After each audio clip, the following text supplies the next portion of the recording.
Hello दोस्तों, ये हमारा वीडियो है। वीडियो को आप ले सकते हैं, हमें कोई समस्या नहीं है। नॉवेल ऑफ किंग चैनल को सब्सक्राइब करें, लाइक, शेयर और ज्यादा से ज्यादा कमेंट करना। डिस्कशन को कंटिन्यू नहीं कर सकते।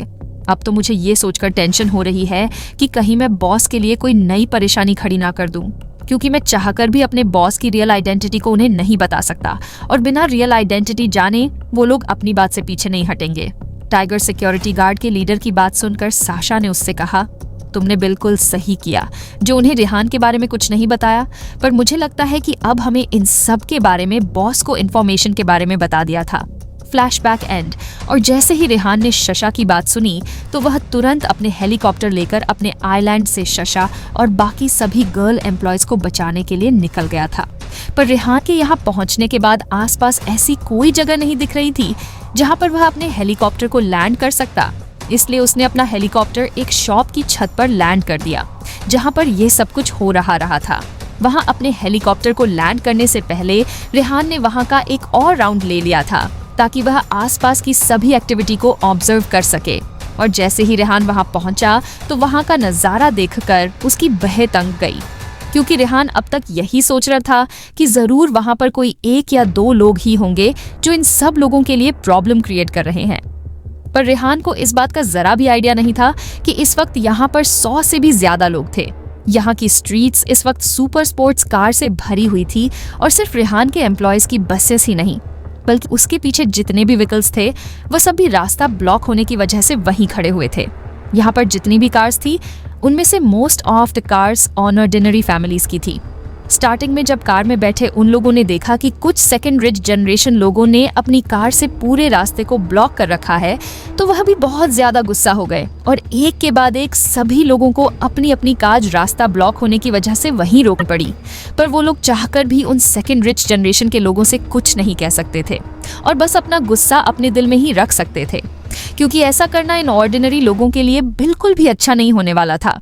और इसलिए वह इन सेकंड रिच जनरेशन के लोगों का ऑफेंड करके कोई रिस्क नहीं लेना चाहते थे। यूजुअली इन लोगों को जब भी कोई स्पोर्ट्स कार दिखाई देती थी तब वो लोग थोड़ा केयरफुली उसे अवॉइड कर देते थे, ताकि उनकी वजह से उस स्पोर्ट कार को कोई स्क्रैच वगैरह ना हो जाए, क्योंकि अगर ऐसा होता तो वो लोग उसके खर्चे को भी अफोर्ड नहीं कर पाते।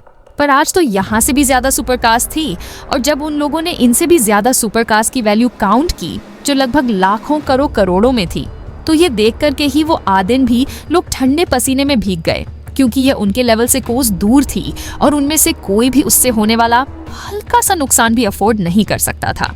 ये सभी लोग इस सोसाइटी में रहने वाले बहुत ही आदिन लोग थे, और इन सभी लोगों को अच्छे से पता था कि इन लोगों के लिए क्या अच्छा होने वाला है और क्या बुरा, इसलिए ये बिना वजह किसी भी प्रॉब्लम में नहीं पड़ना चाहते थे। ये सभी लोग इस सोसाइटी में रहने वाले बहुत ही ऑर्डिनरी लोग थे, और इन सभी लोगों को अच्छे से पता था कि इन लोगों के लिए क्या अच्छा होने वाला है और क्या बुरा, इसलिए यह बिना वजह किसी भी प्रॉब्लम में नहीं पड़ना चाहते थे।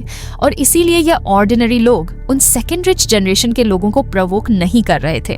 सेकंड रिच जनरेशन के ये लोग इस वक्त किसी पागल कुत्ते से कम नहीं लग रहे थे, और इन ऑर्डिनरी लोगों के लिए यही ठीक था कि वह बिना वजह उन लोगों से कोई पंगा ना ले, वरना अगर ये ऑर्डिनरी लोग उन लोगों से कुछ भी कहते तो वो लोग एक पागल कुत्ते की तरह उन्हें काट भी सकते थे। अनऑर्डिनरी लोगों के लिए ये सब करना मुश्किल भरा हो सकता था, पर रेहान जैसे रिच पसंद के लिए ये कोई बड़ी बात नहीं थी, क्योंकि इस वक्त रास्ता पूरी तरह से ब्लॉक था और पीछे तक ट्रैफिक जम हो गया था। पर अभी भी सेकंड रिच जनरेशन के लोगों को इन सब बातों से कोई फर्क नहीं पड़ रहा था, और वह अभी भी बस अपनी अपनी बातों में लगे हुए थे और हंसी मजाक कर रहे थे। इस वक्त सिद्धार्थ के चारों तरफ उसके फॉलोअर्स और ग्रुप मेंबर्स ही खड़े हुए थे। तभी उनमें से एक ने कहा, बॉस सिद्धार्थ, मेरा तो मन कर रहा है कि अगर वो लड़कियां बस से बाहर नहीं आ रही हैं तो मैं खुद ही एक बार वहां जाकर उन खूबसूरत लड़कियों के दर्शन करके आ जाता हूँ। बस में इस वक्त बहुत सारी खूबसूरत लड़कियां हैं, और वह देखने में इतनी ज्यादा खूबसूरत हैं कि मेरा दिल उन्हें देखने के लिए मचल रहा है। और इतना कहकर वह ना आदमी तेज तेज से हंसने लगा। तभी वहां खड़े एक दूसरे आदमी ने कहा, इतनी जल्दी भी क्या है, हम बाद में आराम से उन लड़कियों के साथ मस्ती करेंगे। और फिर वहां खड़े सभी लोग अपनी अपनी बातें कहने लगे कि मुझे लगता है पहले यह मौका हमारे बॉस को मिलना चाहिए, क्योंकि वही सबसे बेस्ट डिजर्व करते हैं। और सच कहूँ तो मुझे तो लगता है वहाँ पर भले ही खूब सारी सुंदर लड़कियाँ हो, पर उनमें से भी सबसे बेस्ट बस वो 2 लड़कियाँ ही हैं जो एक साथ बैठी हुई है और देखने में किसी परी से कम नहीं लग रही है। तुम तो ऐसा बिहेव कर रहे हो जैसे आज तक तुमने कभी खूबसूरत लड़कियां देखी ही नहीं है। क्या तुम सच में ऐसी लड़कियां पहली बार देख रहे हो?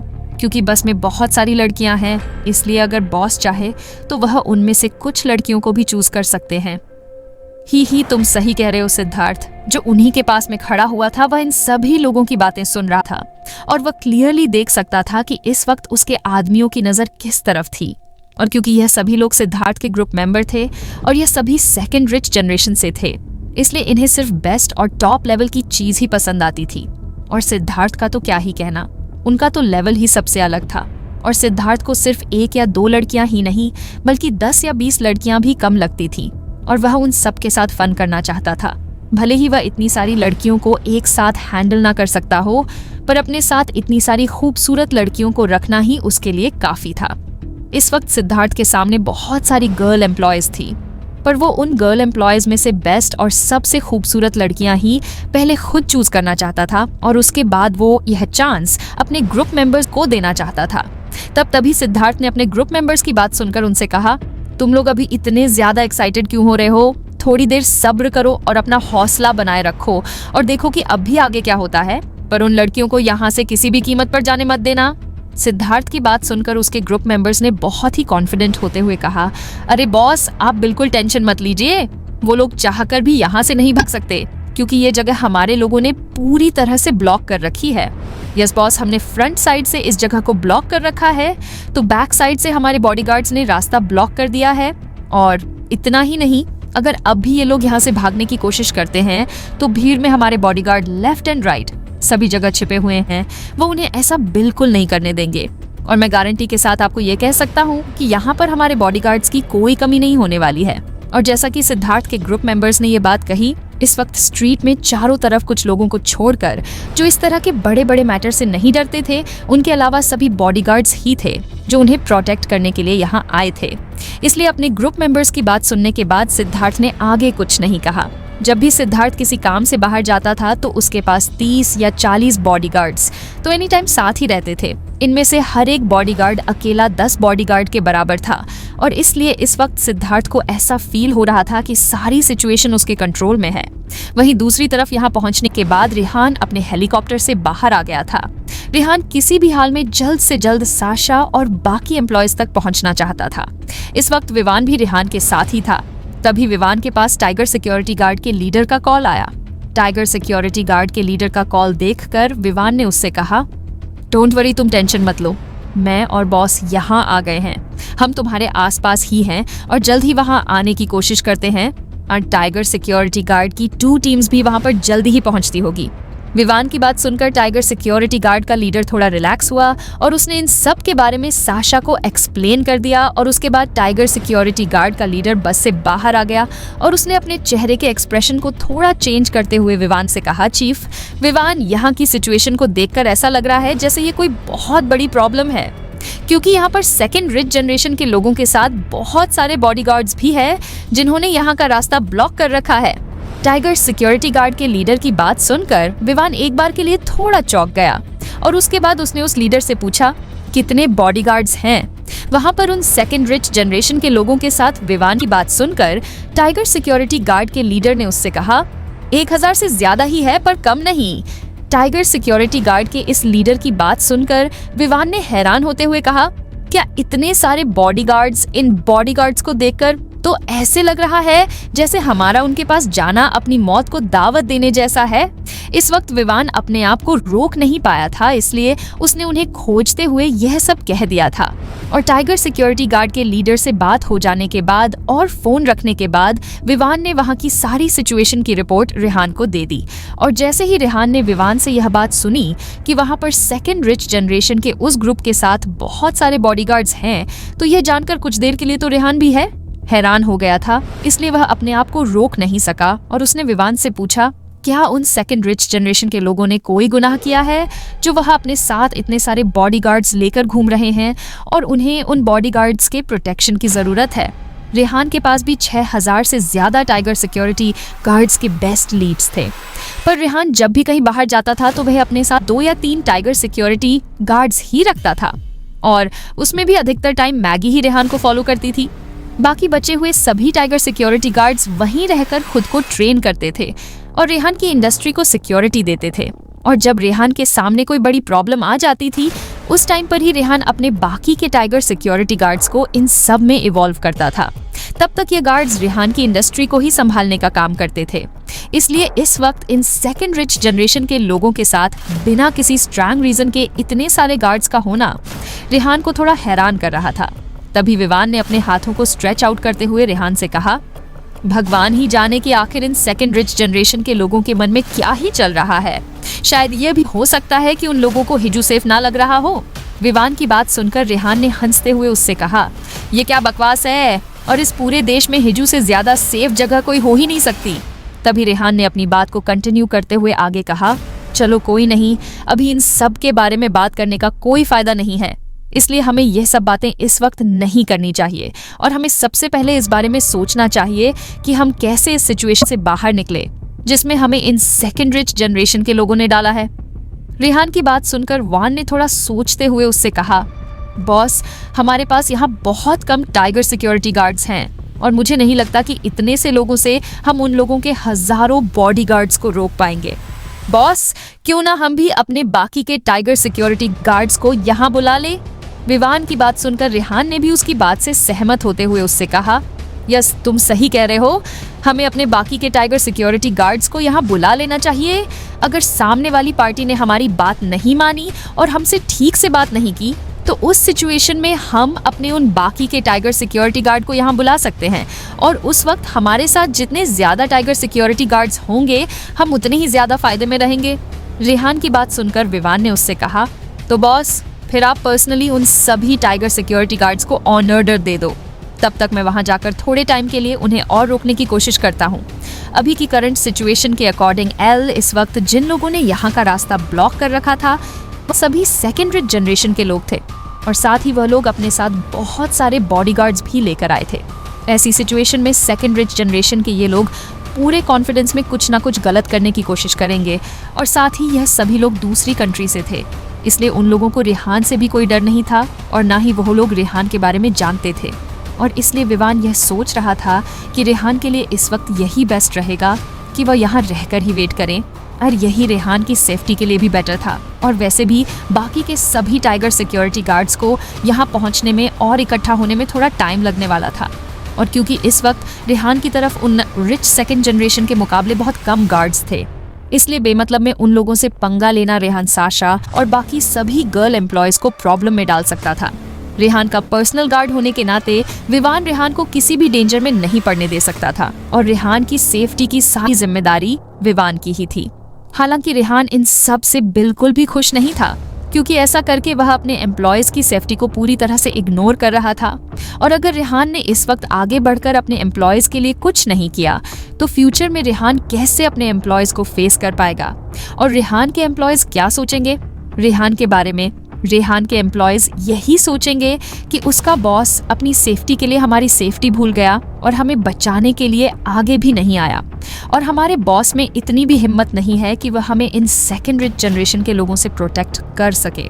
और अगर उनके बॉस इतने ज्यादा सेल्फिश है तो उनका तो मुंबई से हिजू आने का क्या ही मतलब है। इसलिए रेहान ने विवान की बात को ना मानते हुए उससे कहा, नहीं, ऐसी सिचुएशन में मैं शांत कैसे रह सकता हूँ।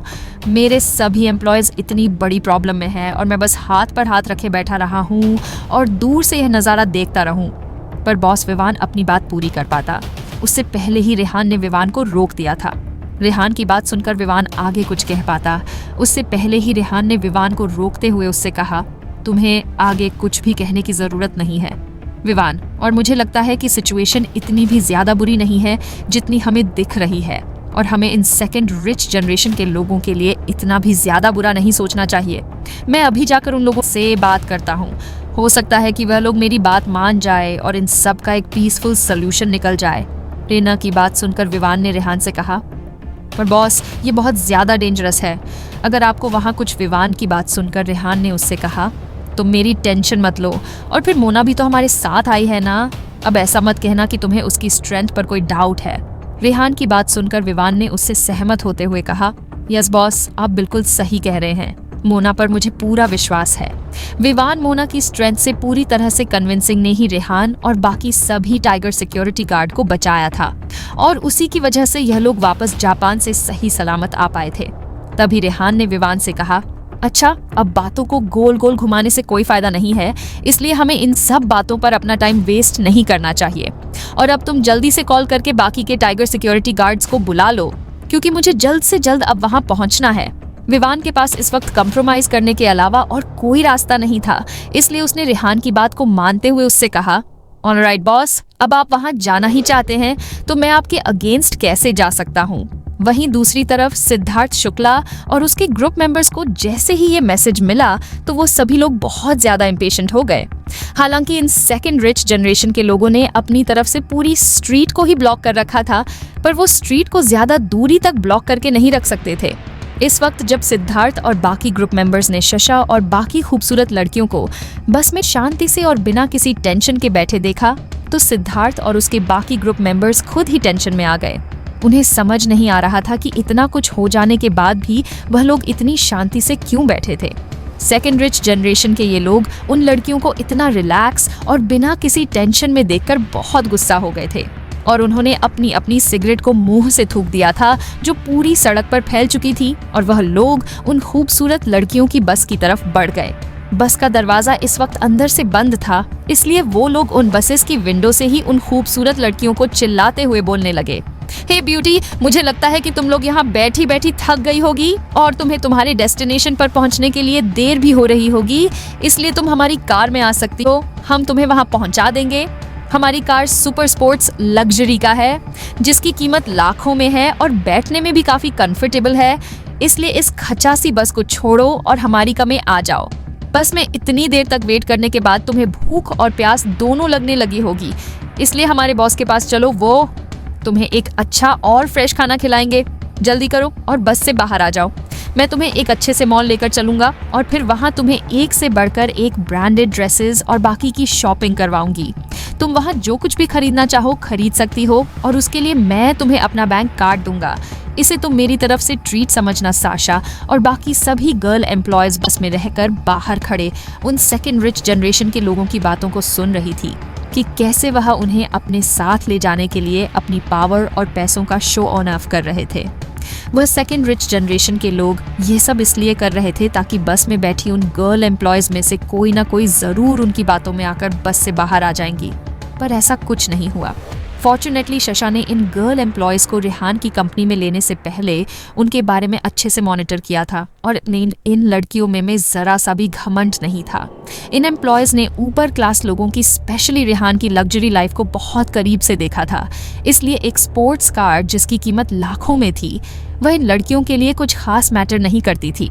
और अगर इन सेकंड रिच जनरेशन के लोगों की कार को रेहान की लग्जरी कार से कंपेयर किया जाए तो रेहान की कार के आगे इन लोगों की कार कुछ भी नहीं थी। और इन गर्ल एम्प्लॉयज को अभी भी यही फील हो रहा था कि इन सेकंड रिच जनरेशन के लोगों की कार में ऐसा भी क्या है जो वही इसे हमारे सामने शो ऑफ करके इतना ज्यादा ग्रेट फील कर रहे हैं। इन लोगों को रेहान के बारे में ये नहीं पता था कि रेहान इन सब का भी बाप है। उसके पास एक प्राइवेट प्लेन, एक सुपर लग्जरियस क्रूज शिप, खुद का आइलैंड और उस पर अपना एक आलीशान मैनर। उनकी कीमत इतनी ज्यादा थी कि इन जैसे सेकंड रिच जनरेशन के लोगों के सपने से भी बाहर की बात थी और जिन्हें वह कैलकुलेट करने के बारे में भी नहीं सोच सकते थे, क्योंकि यह सभी गर्ल एम्प्लॉयज रेहान की कंपनी में काम करती थी, इसलिए उन्हें रेहान के लेवल का अच्छे से पता था। इसलिए उन सेकंड रिच जनरेशन के लोगों के उस फालतू से शो एंड ऑफ को देख करके भी इन लड़कियों को उनमें भी इंटरेस्ट नहीं आया था। और यहाँ तक कि उनमें से कुछ लड़कियों ने बाहर का नजारा देखने के बाद अपनी अपनी विंडोज के कर्टन्स तक डाल दिए थे और वह ऐसे प्रिटेंड करने लगी थी जैसे उन्होंने बाहर कुछ भी नहीं देखा था। इन गर्ल एम्प्लॉयज को ऐसा करते देख बाहर खड़े सेकंड रिच जनरेशन के लोग, यहाँ तक कि सिद्धार्थ ने भी अपना सिर खुजनावर सिद्धार्थ से कहने लगे, अब हम लोग क्या करें बॉस, ये लड़कियां तो हमें देखना भी नहीं चाहती। तभी सिद्धार्थ ने अपने ग्रुप के लोगों पर गुस्सा करते हुए कहा, अगर तुम इसी तरह इन लड़कियों को बाहर बुलाओगे तो उनमें से एक भी बाहर नहीं आने वाली, और अगर ऐसा ही रहा तो तुम अपने इन फालतू से आइडियाज को लेकर बैठे रहना यहाँ, और ये लोग यहाँ से चले भी जाएंगे। और इतना कहने के बाद सिद्धार्थ बस के दरवाजे की तरफ बढ़ने लगा, पर तभी टाइगर सिक्योरिटी गार्ड्स जो इन सब गर्ल एम्प्लॉयज की सिक्योरिटी को देख रहे थे, वह सभी सामने आ गए और सभी ने अपने अपने हाथों से उस बस के दरवाजे को कवर कर लिया। हालांकि इस वक्त यहाँ पर शशा और बाकी लोगों की लगभग 100 से भी ज्यादा बसेस थी, पर उनमें से ज्यादातर में कंपनी के लिए इक्विपमेंट्स, कंपनी के डॉक्टर्स फाइल्स कॉन्ट्रैक्ट और बाकी के स्टफ थे, और सिर्फ 5 ही बसेस थी जिनमें ये सभी गर्ल एम्प्लॉयज थी और बाकी 2 बस मेल एम्प्लॉयज की थी। इन मेल एम्प्लॉयज को तो अपनी सेफ्टी की कोई टेंशन नहीं थी। हालांकि सेकेंड रिच जनरेशन के उन लोगों को जिन्होंने ये रास्ता ब्लॉक कर रखा था, उन्हें इन सब मेल एम्प्लॉय से बिल्कुल मतलब नहीं था और उन सब का पूरा फोकस बस उन खूबसूरत गर्ल एम्प्लॉयज की बसेस पर था। फॉर्चुनेटली यहाँ पर इन गर्ल एम्प्लॉयज की सिर्फ 5 बसेस थी और इसलिए टाइगर सिक्योरिटी गार्ड्स के सभी लोग उन सेकेंड रिच जनरे लोगों के सामने आकर खड़े हो गए और वहाँ खड़ी उन गर्ल एम्प्लॉयज की बसेस को अपने हाथों से कवर करने लगे। अगर उनमें से कोई भी उनकी तरफ बढ़ता तो वह उन्हें रोकने की पूरी कोशिश करते, क्योंकि जब तक वह अपनी बॉडीज को उस बस के गेट से नहीं हटाते तब तक कोई भी सेकेंड रिच जनरेशन का ग्रुप मेंबर बस में नहीं जा सकता था। और जब इन टाइगर सिक्योरिटी गार्ड्स ने देखा कि सेकेंड रिच जनरेशन के ग्रुप का लीडर उसी की तरफ आ रहा था, तो टाइगर सिक्योरिटी गार्ड का लीडर बहुत ज्यादा नर्वस हो गया। पर वो इसलिए नर्वस नहीं था क्योंकि उसे इन सेकेंड रिच जनरेशन के ग्रुप में मेंबर से डर लग रहा था, बल्कि वो लीडर यह सोचकर डर रहा था कि वह उन सेकेंड जनरेशन के लोगों को रोक नहीं पाया, तो और उसकी वजह से इन गर्ल एम्प्लॉयज को अगर कुछ हो गया तो वह अपने बॉस रेहान का कैसे सामना करेगा। तभी Siddharth Shukla tiger security guard के लीडर के पास आकर के उससे कहता है, सुनो, क्या हम प्राइवेट में बात कर सकते हैं? सिद्धार्थ की बात सुनकर टाइगर सिक्योरिटी गार्ड के लीडर ने अपना सिर हाँ में हिलाते हुए उससे कहा, तुम्हें जो भी कहना है तुम यही कह दो, क्योंकि यहाँ वैसे भी हमारे लोगों के अलावा और कोई नहीं है। All right. तभी सिद्धार्थ ने अपनी बात को बहुत ही प्राउडली और स्ट्रेट टू दी पॉइंट होते हुए टाइगर सिक्योरिटी गार्ड के लीडर से कहा, मैं इस बस में जाना चाहता हूँ, पर मुझे लगता है कि तुम ऐसा बिल्कुल भी नहीं चाहते हो। सिद्धार्थ की बात सुनकर टाइगर सिक्योरिटी गार्ड के लीडर ने थोड़ा प्राउड होते हुए कहा, हाँ, तुम बिल्कुल सही कह रहे हो। ये मेरी ड्यूटी है कि मैं बस में बैठी इन सभी लड़कियों की सेफ्टी का ध्यान रखो, इसलिए तुम बस के अंदर जाने का सोचना भी मत। तभी सिद्धार्थ शुक्ला ने इस लीडर की बात को एक्सेप्ट ना करते हुए कहा, इस दुनिया में ऐसा कुछ भी नहीं है जो सिद्धार्थ शुक्ला नहीं कर सकता, और जब तक मेरे पास कैश और बैंक बैलेंस है तब तक मैं कुछ भी खरीद सकता हूँ, और अगर मैं सपने में भी किसी चीज़ की इमेजिनेशन भी कर लूँ तो उस चीज़ को मैं पाकर रहता हूँ। अब जल्दी से तुम मुझे अपनी कीमत बताओ ताकि मैं इस बस में जा सकूं। सिद्धार्थ की बात सुनकर उसके बाकी सभी ग्रुप मेंबर्स बहुत खुश हो गए और उसने एक साथ चेयर अप करते हुए कहा, सच में बॉस, आप ग्रेट हो। आपको अच्छे से पता है कि सामने वाले इंसान से अपनी बात को कैसे मनवाया जाए इन लोगों को इस बस के सामने से हटाने के लिए। ये आइडिया पहले मुझे क्यों नहीं आया? मुझे तो सोचकर ही एक्साइटमेंट हो रही है कि जब मैं इस बस में जाऊंगा और उन खूबसूरत यंग लेडी से मिलूंगा तो वहां जाकर मैं उनसे कैसे बात करूंगा और उनसे मैं कैसे रिएक्ट करूंगा। तभी ग्रुप के दूसरे आदमी ने कहा, तुम्हें अभी से इतना ज्यादा एडवांस सोचने की जरूरत नहीं है, क्योंकि अगर तुम बस में चले भी गए तब भी तुम्हें वो खूबसूरत लड़कियां नहीं मिलने वाली। इस आदमी की बात सुनकर पहले वाले ने गुस्सा करते हुए कहा, यह तुम क्या बकवास कर रहे हो, और तुम मुझे इस तरह से असमत नहीं कर सकते, समझे तुम? हालांकि टाइगर सिक्योरिटी गार्ड के लीडर को इन लोगों की बातों से जरा भी फर्क नहीं पड़ रहा था, और अब तक इन सेकेंड रिच जनरेशन के लोगों ने अपना पर्पस साफ साफ बता दिया था कि उन्होंने उनका रास्ता क्यों ब्लॉक किया था। एयरपोर्ट से लेकर इस स्ट्रीट तक सारे रास्ते सेकेंड रिच जनरेशन के वो लोग इन लोगों को फॉलो इसलिए कर रहे थे क्योंकि इस बस में बहुत सारी नेंगल एम्प्लॉइज थी। इस वक्त ये लोग कैसे भी करके उन खूबसूरत लड़कियों को पाना चाहते थे, क्योंकि वह लड़कियां बहुत खूबसूरत और यंग थी, जिन्हें देखते ही इन लोगों ने अपना दिल उन्हें दे दिया था, और उन लड़कियों के लिए यह लोग अब किसी भी हद तक जाने के लिए तैयार थे। हालांकि यहाँ एक चीज ऐसी थी जिसे टाइगर सिक्योरिटी गार्ड के लीडर को भी एडमिट करनी पड़ी, और वो ये थी कि सामने खड़ी पार्टी के पास इस वक्त बहुत सारे गार्ड्स थे। सेकेंड रिच जनरेशन के लोगों के पास इस वक्त हजारों बॉडीगार्ड्स थे, और वहीं टाइगर सिक्योरिटी गार्ड्स इनके सामने ना के बराबर थे।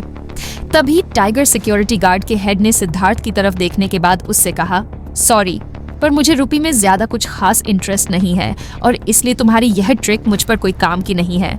टाइगर सिक्योरिटी गार्ड के लीडर ने बहुत ही स्ट्रिक्ट होते हुए सिद्धार्थ के ऑफर को रिजेक्ट कर दिया, यहाँ तक कि सिद्धार्थ की दी हुई चेकबुक भी वापस उसी की तरफ फेंक दी। टाइगर सिक्योरिटी गार्ड के लीडर के ऐसे रिएक्शन देखकर सिद्धार्थ और उसके ग्रुप मेंबर काफी ज्यादा गुस्सा हो गए और उनमें से एक ग्रुप मेंबर ने इस लीडर को गुस्सा करते हुए कहा, तुम्हारी हिम्मत कैसे हुई बॉस को ना कहने की तुम 2 कौड़ी के बॉडीगार्ड, कहीं खुद को बॉस तो समझने नहीं लग गए? आखिर तुम्हारी औकात ही क्या? हम लोगों के सामने टाइगर सिक्योरिटी गार्ड का ऐसा रिएक्शन देखकर सिद्धार्थ और उसके बाकी सभी ग्रुप मेंबर्स को गुस्सा आ गया था और वह सभी लोग बारी बारी से इस लीडर को भला बुरा कहे जा रहे थे। तभी ग्रुप में से एक दूसरे मेंबर ने कहा, दैट्ची है, और अगर हम लोग तुम्हें रुपी दे रहे हैं तो इसका मतलब ये हुआ कि हम तुम्हें एक अच्छा फॉर्च्यून दे रहे हैं क्या? तुम्हें अब भी समझ नहीं आ रहा है कि तुम्हारे लिए क्या ज्यादा बेहतर है? तभी ग्रुप में से किसी तीसरे ने कहा, बॉस मुझे तो लगता है कि इस लीडर को पता ही नहीं है कि खुद को मिलने वाले फेवर्स को कैसे अप्रिशिएट किया जाता है। अब तो मुझे लग रहा है कि यही बेहतर होगा कि हम इस टाइगर सिक्योरिटी गार्ड के लीडर को घसीटते हुए साइड में लेकर आ जाए और इसे तब तक मारे जब तक इसके शरीर से इसकी जान ना निकल जाए। अपने ग्रुप मेंबर्स की बात सुनकर सिद्धार्थ ने उन्हें हाथ दिखाते हुए इस टाइगर सिक्योरिटी गार्ड के लीडर को आगे कुछ भी कहने से रोक दिया और एक बार फिर से सिद्धार्थ उस लीडर से कहने लगा, एक्चुअली मैंने गलती कर दी। मैंने तुम्हें चेक में अमाउंट खुद से भरने के लिए कहा तो शायद ये तुम्हें थोड़ा सा एम्बेरसमेंट रुपी से प्यार नहीं हो सकता। खैर तुमने बिल्कुल सही किया। कैसा रहेगा अगर मैं तुम्हें इस बस में जाने के बदले लाख दूं? इतना कहकर सिद्धार्थ ने वह अमाउंट उस चेक में भरते हुए और उसे फाड़कर टाइगर सिक्योरिटी गार्ड के लीडर को देते हुए कहा, ये लो, इसे लेने में बिल्कुल मत शर्माओ। मुझे पता है कि तुम जैसे टाइगर सिक्योरिटी गार्ड्स को बहुत मेहनत करने के बाद इतने रुपए मिलते हैं। तुम लोगों को इतनी मेहनत करने के बाद भी महीने के 700 से ज्यादा नहीं मिलते होंगे और अब तुम्हें सिर्फ इस बस में हमें जाने देने के लिए ही एक ही झटके में लाख मिल रहे हैं, जो तुम्हारे लिए कोई छोटा अमाउंट नहीं है। इसलिए ये चेक लो और एंजॉय करो। सिद्धार्थ की ऐसी बातें सुनकर टाइगर सिक्योरिटी गार्ड के लीडर ने उस चेक को देखे बिना ही सिद्धार्थ की तरफ बहुत गुस्से से देखा और फिर अपना सिर हाँ में हिलाते हुए सिद्धार्थ से कहा, तुम सोच रहे हो कि तुम मुझे लाख देकर ये सब करने के लिए मना लोगे? ये सच में बढ़िया मजाक था। वैसे मेरे लिए तुम किसी कचरे से ज्यादा और कुछ नहीं हो और मेरे बॉस के कंपैरिजन में तुम्हारी सच में कोई औकात नहीं है। बड़े आए मुझे खरीदने वाले सिद्धार्थ, जो अब तक एक अच्छा इंसान बनने की एक्टिंग कर रहा था, जैसे ही उसने टाइगर सिक्योरिटी गार्ड के लीडर से अपने बारे में इतनी रूड बात सुनी तो उसके एक्सप्रेशन तुरंत बदल गए और वहीं सिद्धार्थ के ग्रुप मेंबर्स, उन्होंने जैसे ही अपने बॉस के बारे में ये सब बात सुनी तो उन्होंने टाइगर सिक्योरिटी गार्ड के उस लीडर को चिल्लाते हुए कहा, डम इट, तुम तो बहुत ज्यादा एरोगेंट हो। तुम्हारी हिम्मत कैसे हुई हमारे बॉस से इस तरह बात करने की? इससे पहले मैंने भी तुमसे आराम से बात करने की कोशिश की थी, पर लगता है तुम्हें ऐसी भाषा समझ नहीं आती। और बाकी सभी ग्रुप मेंबर्स भी अपनी अपनी बातें कहने लगे। बॉस, इस पर टाइम वेस्ट करने का कोई फायदा नहीं है। मैं तो कहता हूँ कि इसे हमारे लोगों के हवाले कर देना चाहिए, वह देख लेंगे इसे, या फिर हमें इसे मार देना चाहिए ताकि सारी प्रॉब्लम अपने आप सॉल्व हो जाए। मुझे तो यह इंसान स्टार्टिंग से ही अच्छा नहीं लग रहा था। अगर ऐसा कोई काम हमारे देश में किसी ने किया होता तो मैं कब का उसे मार डालता, पर यहाँ तुम अब तक जिंदा खड़े हो। तुम्हें तो खुश होना चाहिए कि तुम इस वक्त इंडिया में हो और हमने तुम्हें अब तक कुछ नहीं किया। अब तुम सब चुप हो जाओ और इससे ये सब कहकर अपना टाइम वेस्ट मत करो और जल्दी से इसे यहीं मार डालो। और फिर बस में बहुत सारी यंग और खूबसूरत लड़कियां भी तो हैं जो हमारा वेट कर रही हैं, इसलिए जल्दी से इसका काम निपटा और अंदर चलो। जैसे ही सिद्धार्थ ने अब ग्रुप मेंबर्स की बात सुनी तो उसके चेहरे पर स्माइल आ गई और उसने हंसते हुए टाइगर सिक्योरिटी गार्ड के उस लीडर से कहा, हाँ ये बिल्कुल सही कह रहा है। अच्छा छोड़ो ये सब, मुझे लग रहा है कि तुम्हें लाख पसंद नहीं आए। अच्छा तो ऐसा करते हैं कि मैं तुम्हें लाख नहीं बल्कि पूरे लाख देता हूँ। अब तो तुम बात से कन्विंस्ड हो ना? मुझे लगता है कि लाख कोई छोटा अमाउंट नहीं है और अगर तुम चाहो तो तुम इतने रुपए से अच्छी खासी शॉपिंग कर सकते हो और लग्जरी आइटम खरीद सकते हो। सिद्धार्थ की बात सुनकर पास ही खड़े उसके ग्रुप मेंबर में से किसी ने थोड़ा नाखुश होते हुए कहा, बॉस आप इस मामूली से टाइगर सिक्योरिटी गार्ड के लीडर से इतना ज्यादा पोलाइट बात क्यों कर रहे हैं? हाँ ये सच है कि आपके लिए लाख कोई बड़ी बात नहीं है और 5 लाख आपके लिए किसी कुत्ते को बिस्किट खिलाने जैसा है।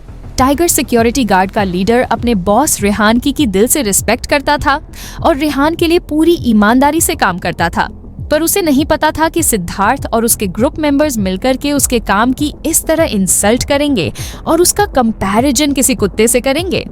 हाँ ये लोग सेकंड रिच जनरेशन से थे। पर इसका मतलब ये नहीं था कि इन्हें ये राइट मिल गया था कि ये किसी की भी इंसल्ट कर सकते हैं। इसलिए जैसे ही सेकेंड रिच जनरेशन के उन लोगों ने टाइगर सिक्योरिटी गार्ड के लीडर को इतना सब कुछ कहा, तो इस लीडर को बहुत तेज गुस्सा आ गया और वह अब यहाँ खड़े रहकर यह सब सहन नहीं कर सकता था। और वहीं इस वक्त इस लीडर के पीछे जो बाकी के टाइगर सिक्योरिटी गार्ड्स की टीम थी, वो अब अटैकिंग पोज में आ गई थी और इन सभी सेकेंड रिच जनरेशन के लोगों पर अटैक करना चाहती थी।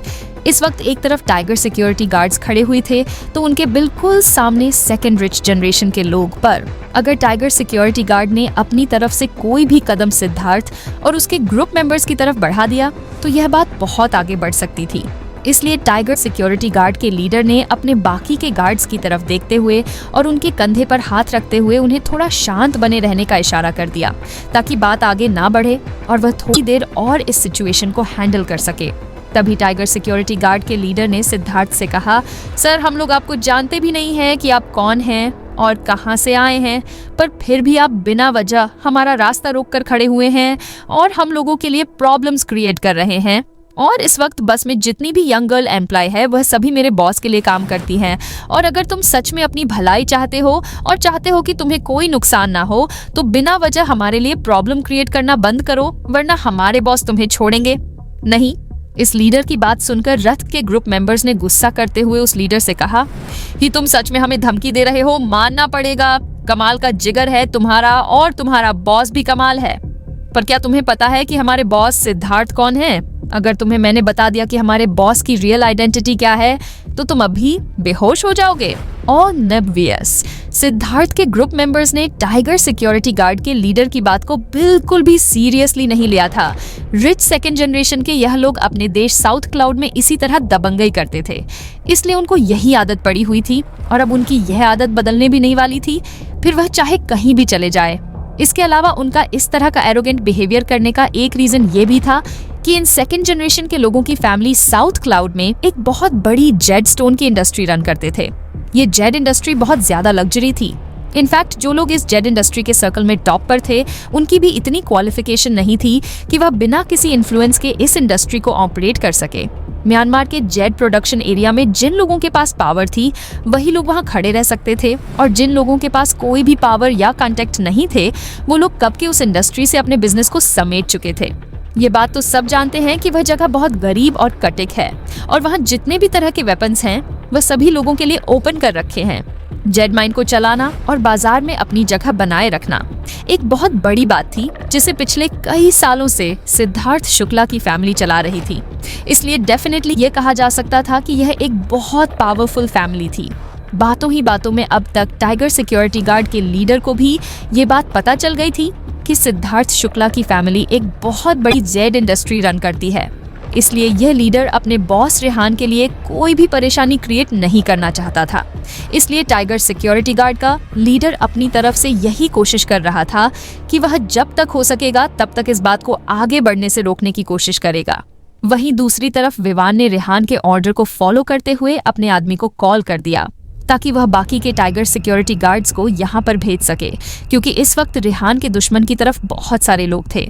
इसलिए उन लोगों को बराबरी की टक्कर देने के लिए इस वक्त रेहान को भी अपनी तरफ टाइगर सिक्योरिटी गार्ड्स के बाकी लोगों की जरूरत थी। पर इस वक्त रेहान के ज्यादातर टाइगर सिक्योरिटी गार्ड्स उसके रिफ्लेक्टिंग मून आइलैंड पर थे और उन लोगों को यहाँ पहुंचने में बहुत ज्यादा टाइम लगने वाला था। इसलिए विवान अपने मन ही मन में बहुत ज्यादा डर रहा था।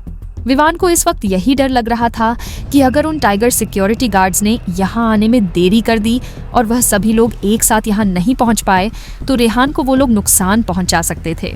वहीं दूसरी तरफ सिद्धार्थ शुक्ला को यह देखकर मन ही मन बहुत ज्यादा खुशी हो रही थी कि इस वक्त सारी सिचुएशन उसके कंट्रोल में थी। हालांकि कि इस वक्त उसके एक्शन और रिएक्शन सामने वाली पार्टी को कुछ खास अफेक्ट नहीं कर रहे थे, पर उसका खुद का भी पर्पज सही नहीं था और जिससे वह बिल्कुल भी पीछे नहीं हटना चाहता था। इस वक्त सिद्धार्थ बस इन लोगों के सामने अपनी स्ट्रेंथ को दिखाना चाहता था। इससे कोई फर्क नहीं पड़ता कि ग्रीन माउंटेन जेड का न कौन था, पर यह जानने के लिए उन्हें 2 बार सोचना पड़ेगा कि इसके लिए उन्हें इंडिया के हिज्जू तक आना पड़ा, जो लोग इन सब के लिए अच्छी क्वालिफिकेशन नहीं रखते थे। वह कभी भी इस फील्ड में सक्सेस नहीं हो पाते और ना ही कभी अच्छे खासे रुपए कमा पाते। और जो लोग इस दुनिया में टॉप पर थे, वही लोग इस जेट स्टोन की माइन और इस फील्ड में ऑन बनने की क्वालिफिकेशन रखते थे। इसे ऐसे भी कहा जा सकता है कि बड़े लोग बड़ी बड़ी सक्सेस के लिए क्वालिफिकेशन रखते हैं। हालांकि सिद्धार्थ और उसके बाकी ग्रुप मेंबर्स को उस ग्रीन माउंटेन जेड से बनी नटराज की मूर्ति के बारे में पूरी इन्फॉर्मेशन नहीं थी और सिद्धार्थ को इस बारे में बेसिकली इतना ही पता था कि यह ग्रीन माउंटेन जेड स्टोन हिजू में ही किसी के पास है। पर सिद्धार्थ इस बारे में पूरी तरह से श्योर था कि वह ग्रीन माउंटेन जेड यही हिजू में ही है। आफ्टर ऑल, जेड में जेड स्टोन के बारे में सिद्धार्थ शुक्ला की फैमिली के पास जितनी इन्फॉर्मेशन रहती थी उससे ज्यादा और किसी के पास नहीं थी। सिद्धार्थ शुक्ला की फैमिली को जेड स्टोन के बारे में हर एक सिंगल जानकारी रहती थी। ग्रीन माउंटेन जेड स्टोन से बनी वो नटराज की मूर्ति कोई साधारण मूर्ति नहीं थी, बल्कि बहुत कीमती और प्रेशियस मूर्ति थी और उसकी स्पेशलिटी भी यही थी कि वह बेस्ट माउंटेन जेड स्टोन से तरासक गई थी। इससे पहले सिद्धार्थ या किसी ने भी इस पूरे वर्ल्ड में जेड स्टोन से बनी ऐसी मूर्ति के बारे में कभी नहीं सुना था और ना ही ऐसी मूर्ति इससे पहले कभी देखी गई थी। और इस मूर्ति के बारे में सिद्धार्थ शुक्ला इसलिए भी पता नहीं लगा पाया था क्योंकि खान फैमिली के हेड मिस्टर खान ने इस बारे में शुक्ला फैमिली के सामने कोई जिक्र नहीं किया था और ना ही इस बारे में उनके सामने अपना मुंह खोला था। इस मूर्ति के बारे में सिद्धार्थ शुक्ला इसलिए भी पता नहीं लगा पाया था क्योंकि खान फैमिली के हेड मिस्टर खान ने इस बारे में शुक्ला फैमिली के सामने कोई जिक्र नहीं किया था, ना ही इस बारे में उनके सामने अपना मुंह खोला था। पर जितने भी क्लू थे वह सारे हिजू की तरफ ही पॉइंट कर रहे थे। पर इस बार सिद्धार्थ शुक्ला यह बात सबको बता देना चाहता था कि वह और उसकी फैमिली जो जेड स्टोन इंडस्ट्री में टॉप पर है वह हिजू आ गए हैं, इस इंटेंशन के साथ कि वह इस बारे में अपने एनिमी को अलर्ट कर सके। इससे कोई फर्क नहीं पड़ता कि वह ग्रीन माउंटेन जेड माइन किसके पास है, क्योंकि वह माइन हर हाल में उन लोगों को सिद्धार्थ शुक्ला और उसकी फैमिली को हैंड ओवर करनी पड़ेगी और अगर उन्होंने ऐसा नहीं किया तो सिद्धार्थ शुक्ला उन्हें छोड़ेगा नहीं। हालांकि सिद्धार्थ क्या कर सकता था उसकी भी एक लिमिट थी और जब सिद्धार्थ शुक्ला की फैमिली को इस बारे में नहीं पता चला कि वह ग्रीन माउंटेन जेड से बनी नटराज की मूर्ति किसके पास थी, तो इसलिए इस बारे में पता लगाने के लिए सिद्धार्थ शुक्ला को खुद यहाँ हिजू आना पड़ा और यहाँ उन्हें इतनी सारी यंग गर्ल एम्प्लॉयज मिल गई। खैर, जब ये टाइगर सिक्योरिटी गार्ड्स इन लोगों के सामने से नहीं हटे और उन्हें बस में एंटर नहीं होने दिया तो ये लोग उनके सामने अपने पैसों का दम दिखाने लगे। सेकेंड रिच जनरेशन के यह लोग कुछ भी करके बस में चले जाना चाहते थे और उन खूबसूरत यंग गर्ल्स को बस से बाहर लाकर अपनी अपनी काज में ले जाना चाहते थे ताकि वह उनके साथ फन कर सके। बाहर से यह लोग इतना ही देख पाए थे कि बस में बहुत सारी और खूबसूरत लड़कियां थीं, पर उन सब में भी उन्हें सबसे ज्यादा बस 2 लड़कियां ही अट्रैक्ट कर रही थीं। तभी शशा और रीना का ध्यान भी बाहर खड़े उन लोगों पर गया जो इंसान इस वक्त साशा और वीणा को घूर कर देख रहा था। वह देखने पर साशा और वीणा को सेकेंड रिच जनरेशन का लीडर लग रहा था। यह इंसान लगातार बस शशा और वीणा को देख के ही जा रहा था और इस वजह से शशा और वीणा को अपने दिल ही दिल में बहुत ज्यादा ऑकवर्ड फील हो रहा था। तभी रीना ने साशा से कहा, माम देखिए कैसे वह आदमी हमें घूरे जा रहा है। ये सच बहुत ज्यादा डिस्गस्टिंग है, पर वह हमारी तरफ ऐसे क्यों घूर रहा है। सिद्धार्थ के इस तरह लगातार घूरने की वजह से रीना बहुत ज्यादा अनकंफर्टेबल फील कर रही थी। इस वक्त रीना को ही नहीं बल्कि शशा को भी बिल्कुल अच्छा नहीं लग रहा था। इसलिए रीना की बात सुनकर शशा ने उससे कहा, आखिर इनके पास हम लड़कियों को घूरने का क्या ही दूसरा रीजन हो सकता है। यह हमें इसलिए घूर रहा है क्योंकि इसके माइंड में कुछ बहुत ही घटिया चल रहा है, पर हम लोग अभी कुछ नहीं कर सकते। हमें रेहान के आने तक का वेट करना होगा। बस एक बार रेहान यहाँ आ जाए, फिर वो इसे ऐसा सबक सिखाएंगे कि ये उसे अपनी पूरी जिंदगी नहीं भूल पाएगा। शशा की नजरों में रेहान बहुत ज्यादा पावरफुल था और उसे रेहान पर पूरा विश्वास था क्योंकि इससे पहले भी रेहान ने शाशा को बहुत से ट्रबल से बाहर निकाला था और उसके बाद से ही शशा को रेहान पर बहुत विश्वास हो गया था। जब तक यह सेकेंड रिच जनरेशन के लोग कुछ कर पाएंगे तब तक रेहान उन्हें बचाने के लिए आ ही जाएगा। तभी रीना ने शशा से कहा, यह सारे मर्द एक जैसे ही होते हैं, जिसे अगर कहीं सुंदर लड़की दिख गई तो बस वही घूरना शुरू हो जाते हैं। इन लड़कों के मन में हम लड़कियों के लिए सारे दिन बस ऐसे वैसे थॉट्स ही आते रहते हैं और इन लोगों को देखकर ऐसे लगता है जैसे ये लोग हम लड़कियों के बिना एक सेकंड नहीं रह सकते। रीना की बात सुनकर शशा ने रीना को टीज करते हुए कहा, तो क्या तुम अपना चार्म दिखाने के लिए उन लड़कों के पास जाना चाहती हो? मैंने भी ये नोटिस किया है कि बाहर खड़े सभी लड़के बस तुम्हें ही घूरे जा रहे हैं। साशा की बात सुनकर रीना ने नाखुश होते हुए और चिंते हुए साशा से कहा, यह आप क्या कह रही हैं मम, और ये सिर्फ मुझे ही नहीं बल्कि आपको भी घूर रहे हैं। साशा और रीना को पता था कि रेहान किसी भी वक्त यहाँ पहुंचता ही होगा, इसलिए शशा और रीना इस वक्त बिल्कुल भी नर्वस फील नहीं कर रही थी, बल्कि इस वक्त तो वो दोनों हंसने और मस्ती करने के मूड में थी और एक दूसरे से हंसी मजाक कर रही थी। वहीं सिद्धार्थ, जो इस वक्त साशा और बाकी गर्ल एम्प्लॉयज के बस के बाहर ही खड़ा था, जब उसने देखा कि बस में बैठी ये दो खूबसूरत लड़कियां इस सिचुएशन में भी आपस में हंसी मजाक कर रही हैं और हंस हंस कर बातें कर रही हैं, तो सिद्धार्थ को बहुत ज्यादा गुस्सा आ गया। सिद्धार्थ इस वक्त अपना जरा सा भी टाइम बस के सामने खड़े इन टाइगर सिक्योरिटी गार्ड्स पर वेस्ट नहीं करना चाहता था, इसलिए उसने चिल्लाते हुए कहा, बस बहुत हो गया। मैंने अब तक तुमसे अच्छे से बात इसलिए की थी ताकि तुम बिना किसी प्रॉब्लम के मेरी बात मान जाओ, और वैसे भी तुम्हें देखकर मुझे ऐसा लग रहा था जैसे तुम्हें रुपये की जरूरत है, इसलिए मैंने तुम्हें वो मौका दिया। मैं तुम्हें अभी भी एक लास्ट मौका देता हूँ, और साथ ही लाख भी जितनी जल्दी हो सके इस दरवाजे के सामने से हट जाओ। अब तक सिद्धार्थ यही सोच रहा था कि उसके सामने खड़ा टाइगर सिक्योरिटी गार्ड का यह लीडर बस एक ऑर्डिनरी गार्ड है जो कुछ पैसे के लिए बिक जाएगा, पर उसे ये नहीं पता था कि इस वक्त उसके सामने जो गार्ड खड़ा था वो रेहान के अंदर काम करने वाला और टाइगर सिक्योरिटी गार्ड का सबसे पावरफुल एलीट मेंबर था, और इसलिए सिद्धार्थ ने इस लीडर को एक ऑर्डिनरी गार्ड के अलावा और कुछ नहीं सोचा था। सिद्धार्थ को यही लग रहा था कि इस जैसे ऑर्डिनरी गार्ड के लिए लाख एक बहुत बड़ी अमाउंट होगी जो उसने अपनी अब तक की लाइफ में नहीं देखी होगी, इसलिए वह चुपचाप उसकी बात मान जाएगा। पर सिद्धार्थ ने यह कभी नहीं सोचा था कि इतने रुपीस का ऑफर मिलने के बाद भी इस टाइगर सिक्योरिटी गार्ड के लीडर की लॉयल्टी अपने बॉस के लिए जरा सी भी काम नहीं होगी और वह अपनी बात से पीछे नहीं हटेगा। यहाँ पर जितने भी टाइगर सिक्योरिटी गार्ड्स थे उन सभी ने रेहान का हर सिचुएशन में साथ दिया था, चाहे उसमें उनकी जान ही क्यों ना चली जाए, पर वह रेहान के लिए हमेशा खड़े रहे।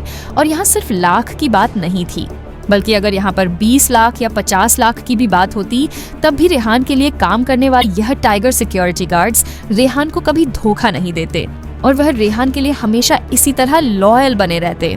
सिद्धार्थ की बात सुनकर टाइगर सिक्योरिटी गार्ड के लीडर के एक्सप्रेशंस बहुत ही कोल्ड हो गए और तभी उसने सिद्धार्थ से कहा, सोचना भी मत कि तुम्हारे कुछ एक रुपीस के लिए मैं अपने बॉस से गद्दारी कर दूंगा, और क्योंकि तुम्हारे पास बहुत सारे रुपीस हैं तो ये मत सोचना कि तुम इन पैसों के दम पर कुछ भी कर सकते हो और किसी को भी खरीद सकते हो, क्योंकि ये कभी नहीं होगा और होगा भी तो बस तुम्हारे ड्रीम्स में। और एक बात और, जिस पैसों का तुम मुझे घमंड दिखा रहे हो ना, वह मेरे बॉस के आगे कुछ भी नहीं है, क्योंकि मेरे बॉस तुमसे ना जाने कितने ज्यादा रिच और पावरफुल है। तभी सिद्धार्थ के एक ग्रुप मेंबर ने इस लीडर की बात सुनकर उस पर गुस्सा करते हुए कहा, बॉस मुझे तो लगता है कि इसके बॉस ने इसका ब्रेन वॉश कर रखा है, तब ये ऐसी बातें कर रहा है। और सिद्धार्थ के बाकी ग्रुप मेंबर्स भी अपनी अपनी बात कहने लगे। अंश को तभी एक और आदमी ने कहा, यस बॉस, ये इंसान सच में बहुत ज्यादा शेमलेस है। बॉस, हमें अपना टाइम इस इंसान पर बिल्कुल भी वेस्ट नहीं करना चाहिए और जल्दी से हमें अपने आदमियों को यहाँ बुला लेना चाहिए और इसे उन्हें सौंप देना चाहिए। हमें इस बस के दरवाजे को फोर्सफुली ओपन कर लेना चाहिए। बॉस, आप ही बताएं, क्या इस जैसे मामूली से गार्ड की इतनी औकात है कि यह हमें बस के अंदर जाने से रोक सके? इस वक्त तक सिद्धार्थ ने भी अपना पेशेंस खो दिया था और उसने गुस्सा करते हुए टाइगर सिक्योरिटी गार्ड के लीडर से कहा, तुम सच में बहुत ज्यादा स्टूपिड निकले। तुमने सिर्फ अपने फ्यूचर को बेहतरीन बनाने का चांस ही नहीं खोया, बल्कि तुमने मेरी सिद्धार्थ शुक्ला की भी इंसल्ट की है। मुझे उम्मीद है कि तुम बाद में इसका रिग्रेट नहीं करोगे। सिद्धार्थ की बात सुनकर टाइगर सिक्योरिटी गार्ड के लीडर ने कहा, मुझे इस बात का कभी रिग्रेट नहीं होगा, और मुझे रिग्रेट तो तब होता जब मैं तुमसे तुम्हारे रुपीस ले लेता। टाइगर सिक्योरिटी गार्ड के लीडर की बात सुनकर सिद्ध शुक्ला को इतना ज्यादा गुस्सा आने लग गया था कि वह पागलों की तरह हंसने लगा और उसने अपने सिर को हाँ में हिलाते हुए कहा, वेरी गुड, तो अब आगे भुगतने के लिए रेडी रहो। और इतना कहकर सिद्धार्थ स्टेप बाय स्टेप पीछे की तरफ जाने लगा और पीछे जाकर अपने साथ आए उन बॉडीगार्ड्स को ऑर्डर देते हुए कहा, टाइगर सिक्योरिटी गार्ड के इस लीडर को घसीटते हुए यहाँ से हटाओ और इस बस का दरवाजा खोलो। Yes boss. सिद्धार्थ की बात सुनते ही सभी बॉडीगार्ड उसकी बात से सहमत हो गए। जब सिद्धार्थ के बॉडीगार्ड साउथ क्लाउड में थे तब से ही यह लोग सिद्धार्थ की सभी अनरीजनेबल बातों को मानने के आदी हो गए थे, और क्योंकि अब उन्हें सिद्धार्थ की तरफ से ऑर्डर मिल गया था इसलिए उन्हें अब किसी भी और बात की कोई परवाह नहीं थी। सिद्धार्थ और बाकी ग्रुप मेंबर्स के लिए यह टाइगर सिक्योरिटी गार्ड्स और बस में बैठी सभी खूबसूरत लड़कियां बस एक मन को बहलाने के लिए खिलौने जैसे थे। क्योंकि बस में बैठी हुई सभी गर्ल एम्प्लॉयज बहुत खूबसूरत थी, तो उनके साथ मस्ती करने का एक मजा था जिसे यह सेकंड रिच जनरेशन के लोग मिस नहीं करना चाहते थे। पर वही इस वक्त इनकी सिक्योरिटी के लिए जो टाइगर सिक्योरिटी गार्ड खड़े हुए थे वह अभी के पी से बिना वजह इन्हें इरिटेट कर रहे थे। इसलिए अपने बॉस सिद्धार्थ का ऑर्डर मिलते ही ये गार्ड्स टाइगर सिक्योरिटी गार्ड्स और उसके लीडर पर अटैक करने के लिए आगे बढ़ने वाले थे। इन सभी गार्ड्स ने अपनी अपनी शर्ट की स्लीव्स को रोल किया और उन टाइगर सिक्योरिटी गार्ड पर अटैक करने के लिए बिल्कुल रेडी थे। तभी उन गार्ड्स में से 10 लोग अपने बॉस सिद्धार्थ के सामने अपने आप को बेस्ट प्रूव करने के लिए सबसे पहले अटैक करने के लिए आगे बढ़े, क्योंकि बस में इस वक्त बहुत सारी यंग गर्ल्स थी और उसके बॉस को हर हाल में बस के अंदर जाना था। तो इसलिए इन गार्ड्स को अपने बॉस के सामने अपने आप को बेस्ट प्रूफ करने का मौका मिल गया था और वह हर हाल में इन सिक्योरिटी गार्ड्स को अपने बॉस के रास्ते से हटाना चाहते थे। और जब बॉस इन खूबसूरत लड़कियों के साथ फन करेंगे तो वह इस चीज से खुश होकर इन गार्ड्स को भी बहुत सारे रिवॉर्ड्स देंगे। जैसे वो ही सिद्धार्थ की तरफ उसके 10 से 12 गार्ड्स टाइगर सिक्योरिटी गार्ड के लीडर की तरफ आने लगे तो इस लीडर ने भी उनकी तरफ एक कोल्ड सा एक्सप्रेशन दे दिया जो पूरी तरह से तिरस्कार से भरा हुआ था। इस लीडर का उनके प्रति ऐसा एटीट्यूड देखकर वो गार्ड्स भी गुस्से में भर गए, क्योंकि ये बॉडीगार्ड्स भी कोई ऑर्डिनरी बॉडीगार्ड्स नहीं थे, बल्कि सिद्धार्थ शुक्ला के बेस्ट लीड्स में से थे, जिन्हें यहाँ तक पहुँचने के लिए बहुत कड़ी ट्रेनिंग से होकर गुजरना पड़ा था। तो भला कैसे ये लोग अपने सामने खड़े इन टाइगर सिक्योरिटी गार्ड्स का ऐसा एटीट्यूड बर्दाश्त कर सकते थे? ये इनके लिए पूरी तरह से अनएक्सपेक्टेड था। इस वक्त सिद्धार्थ के बॉडीगार्ड्स के चेहरे पर स्माइल थी और वह step by step in tiger security bodyguards की तरफ बढ़े जा रहे थे। इस वक्त तक इन टाइगर सिक्योरिटी गार्ड के लीडर को भी यह बात समझ आ गई थी कि अब उनके बीच में किसी भी तरह का कोई नेगोशिएशन नहीं हो सकता। इसलिए टाइगर सिक्योरिटी गार्ड के लीडर ने अपनी मुट्ठी भींच ली और अपने आप को इस सिचुएशन के लिए तैयार कर लिया। इन सेकेंड रिच जनरेशन के लोगों की बाकी की चीजों से कोई मतलब नहीं था और उनका मेन टारगेट तो बस में बैठी हुई वो यंग गर्ल्स थी जिनके साथ वह फन करना चाहते थे। सेकेंड रिच जनरेशन के इन लोगों को बाकी की चीजों से कोई मतलब नहीं था और उनका मेन टारगेट तो बस में बैठी हुई वो यंग गर्ल्स थी जिनके साथ वह फन करना चाहते थे। रेहान के इन टाइगर सिक्योरिटी गार्ड्स ने आज से पहले बहुत बड़ी फाइट देखी थी, इसलिए उन्हें इस फाइट से जरा सा भी डर नहीं लग रहा था। इसलिए रेहान के यह टाइगर सिक्योरिटी गार्ड्स अपनी जगह पर डटकर खड़े रहे। इस वक्त सामने खड़े गार्ड्स के हाथों में डंडा था जिसे लेकर वह खुद को प्रोटेक्टिव फील कर रहे थे। ऐसी सिचुएशन को देखने के बाद भी रेहान के टाइगर सिक्योरिटी गार्ड्स अपनी तरफ से हार नहीं मानना चाहते थे और वह भी अटैक करने के लिए पूरी तरह से तैयार थे। इस वक्त तक यह टाइगर सिक्योरिटी गार्ड्स और सिद्धार्थ के आदमी दोनों ही अपनी अपनी तरफ से बात करने की और किसी नतीजे पर पहुंचने की पूरी कोशिश कर चुके थे, पर किसी नतीजे पर ना पहुंचने की वजह से अब यह लोग खुद को इससे ज्यादा नहीं रोक सकते थे। अपने सामने की सिचुएशन से डील करने के लिए टाइगर सिक्योरिटी गार्ड्स के सभी मेंबर्स ने अपनी अपनी कमर कस ली और रेडी हो गए। पर इन बॉडीगार्ड्स के कॉन्फिडेंस को देखकर कहीं ना कहीं सामने आ रहे गार्ड्स का कॉन्फिडेंस कम पड़ता जा रहा था और जैसे जैसे सिद्धार्थ के गार्ड्स इन टाइगर सिक्योरिटी गार्ड्स के करीब आते गए वैसे वैसे इन्हें ये रियलाइज हुआ कि यहाँ तो सिर्फ 10 से 12 टाइगर सिक्योरिटी गार्ड्स ही है। एक्चुअली दूर से देखने पर सिद्धार्थ के इन आदमियों को ये पता नहीं लग पाया था कि यहाँ पर कितने लोग हैं, पर करीब आने पर इन लोगों को पता चला कि यहाँ तो सिर्फ कुछ लोग हैं। इन टाइगर सिक्योरिटी गार्ड्स और सिद्धार्थ के गार्ड्स की संख्या के बीच में जमीन आसमान का फर्क था। इस वक्त टाइगर सिक्योरिटी गार्ड्स 10 से 12 थे तो वही सामने से आ रहे गार्ड्स 100 से भी ज्यादा थे। पर इस मोमेंट में भी इन लोगों ने बिल्कुल भी पैनिक नहीं किया और इन लोगों की आंखों में भी सिद्धार्थ के इन गार्ड्स को मारने का जुनून सवार था। ये लोग इन गार्ड्स को ये बता देना चाहते थे कि आज का दिन उन लोगों के लिए बिल्कुल भी अच्छा नहीं है और इस वक्त इन लोगों की आंखें भी बहुत ज्यादा स्कैरी लग रही थी। वही सामने खड़े गार्ड्स में से शायद ही कोई ऐसा गार्ड होगा जो इतनी खतरनाक फाइट का कभी हिस्सा रहा होगा। ऐसा नहीं था कि सिद्धार्थ के ये बॉडीगार्ड सिर्फ वेल्थ क्लास के ही थे और सिर्फ प्रोटेक्ट करने के लिए ही रिस्पॉन्सिबल थे। सेकेंड रिच जनरेशन का हर एक बॉडीगार्ड जो अच्छी पोजीशन पर था और अच्छी लाइफस्टाइल जीता था, उन्हें अच्छे से पता था कि ऐसी सिचुएशन से कैसे डील करना है। पर फिर भी ये लोग कहीं ना कहीं आराम वाली जिंदगी के आदी हो गए थे। अनफॉर्चुनेटली इस वक्त तक इन गार्ड्स को अपने बॉस सिद्धार्थ का ऑर्डर पूरा करना था और उनके सामने महान बनकर दिखाना था। इसलिए इन बॉडीगार्ड्स को अपनी अपनी जान हथेली पर रखकर सामने खड़े टाइगर सिक्योरिटी गार्ड्स पर हमला करने के लिए निकलना पड़ा और एक और अच्छी चीज इन गार्ड्स के लिए ये रही कि जिन लोगों से उन्हें फाइट करनी थी वो बहुत कम थे, इसलिए यह लोग अपने दिल ही दिल में बहुत खुश हो गए थे। और कहीं ना कहीं इन गार्ड्स को ये यकीन हो गया था कि सामने खड़े ये लोग उनका कुछ नहीं बिगाड़ सकते हैं और इस फाइट में यही लोग जीतने वाले हैं।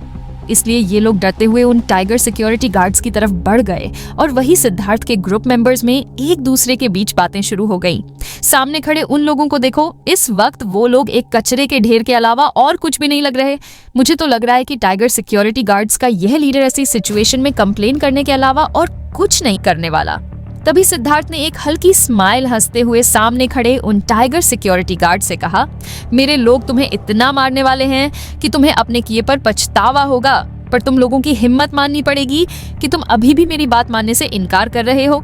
तभी सिद्धार्थ के आदमी ने कहा, यस बॉस, इसे कहते हैं बिना मतलब किसी के मैटर में टांग ढाना, इसका लास्ट में यही हश्र होता है। तुम सच में बहुत बड़े वाले इडियट हो लीडर। और जैसे ही दोनों तरफ के लोग एक दूसरे पर अटैक करने ही वाले थे कि तभी रोड की तरफ से गुस्से से भरी एक आवाज आई, रुक जाओ तुम सब लोग, अभी के अभी रुक जाओ।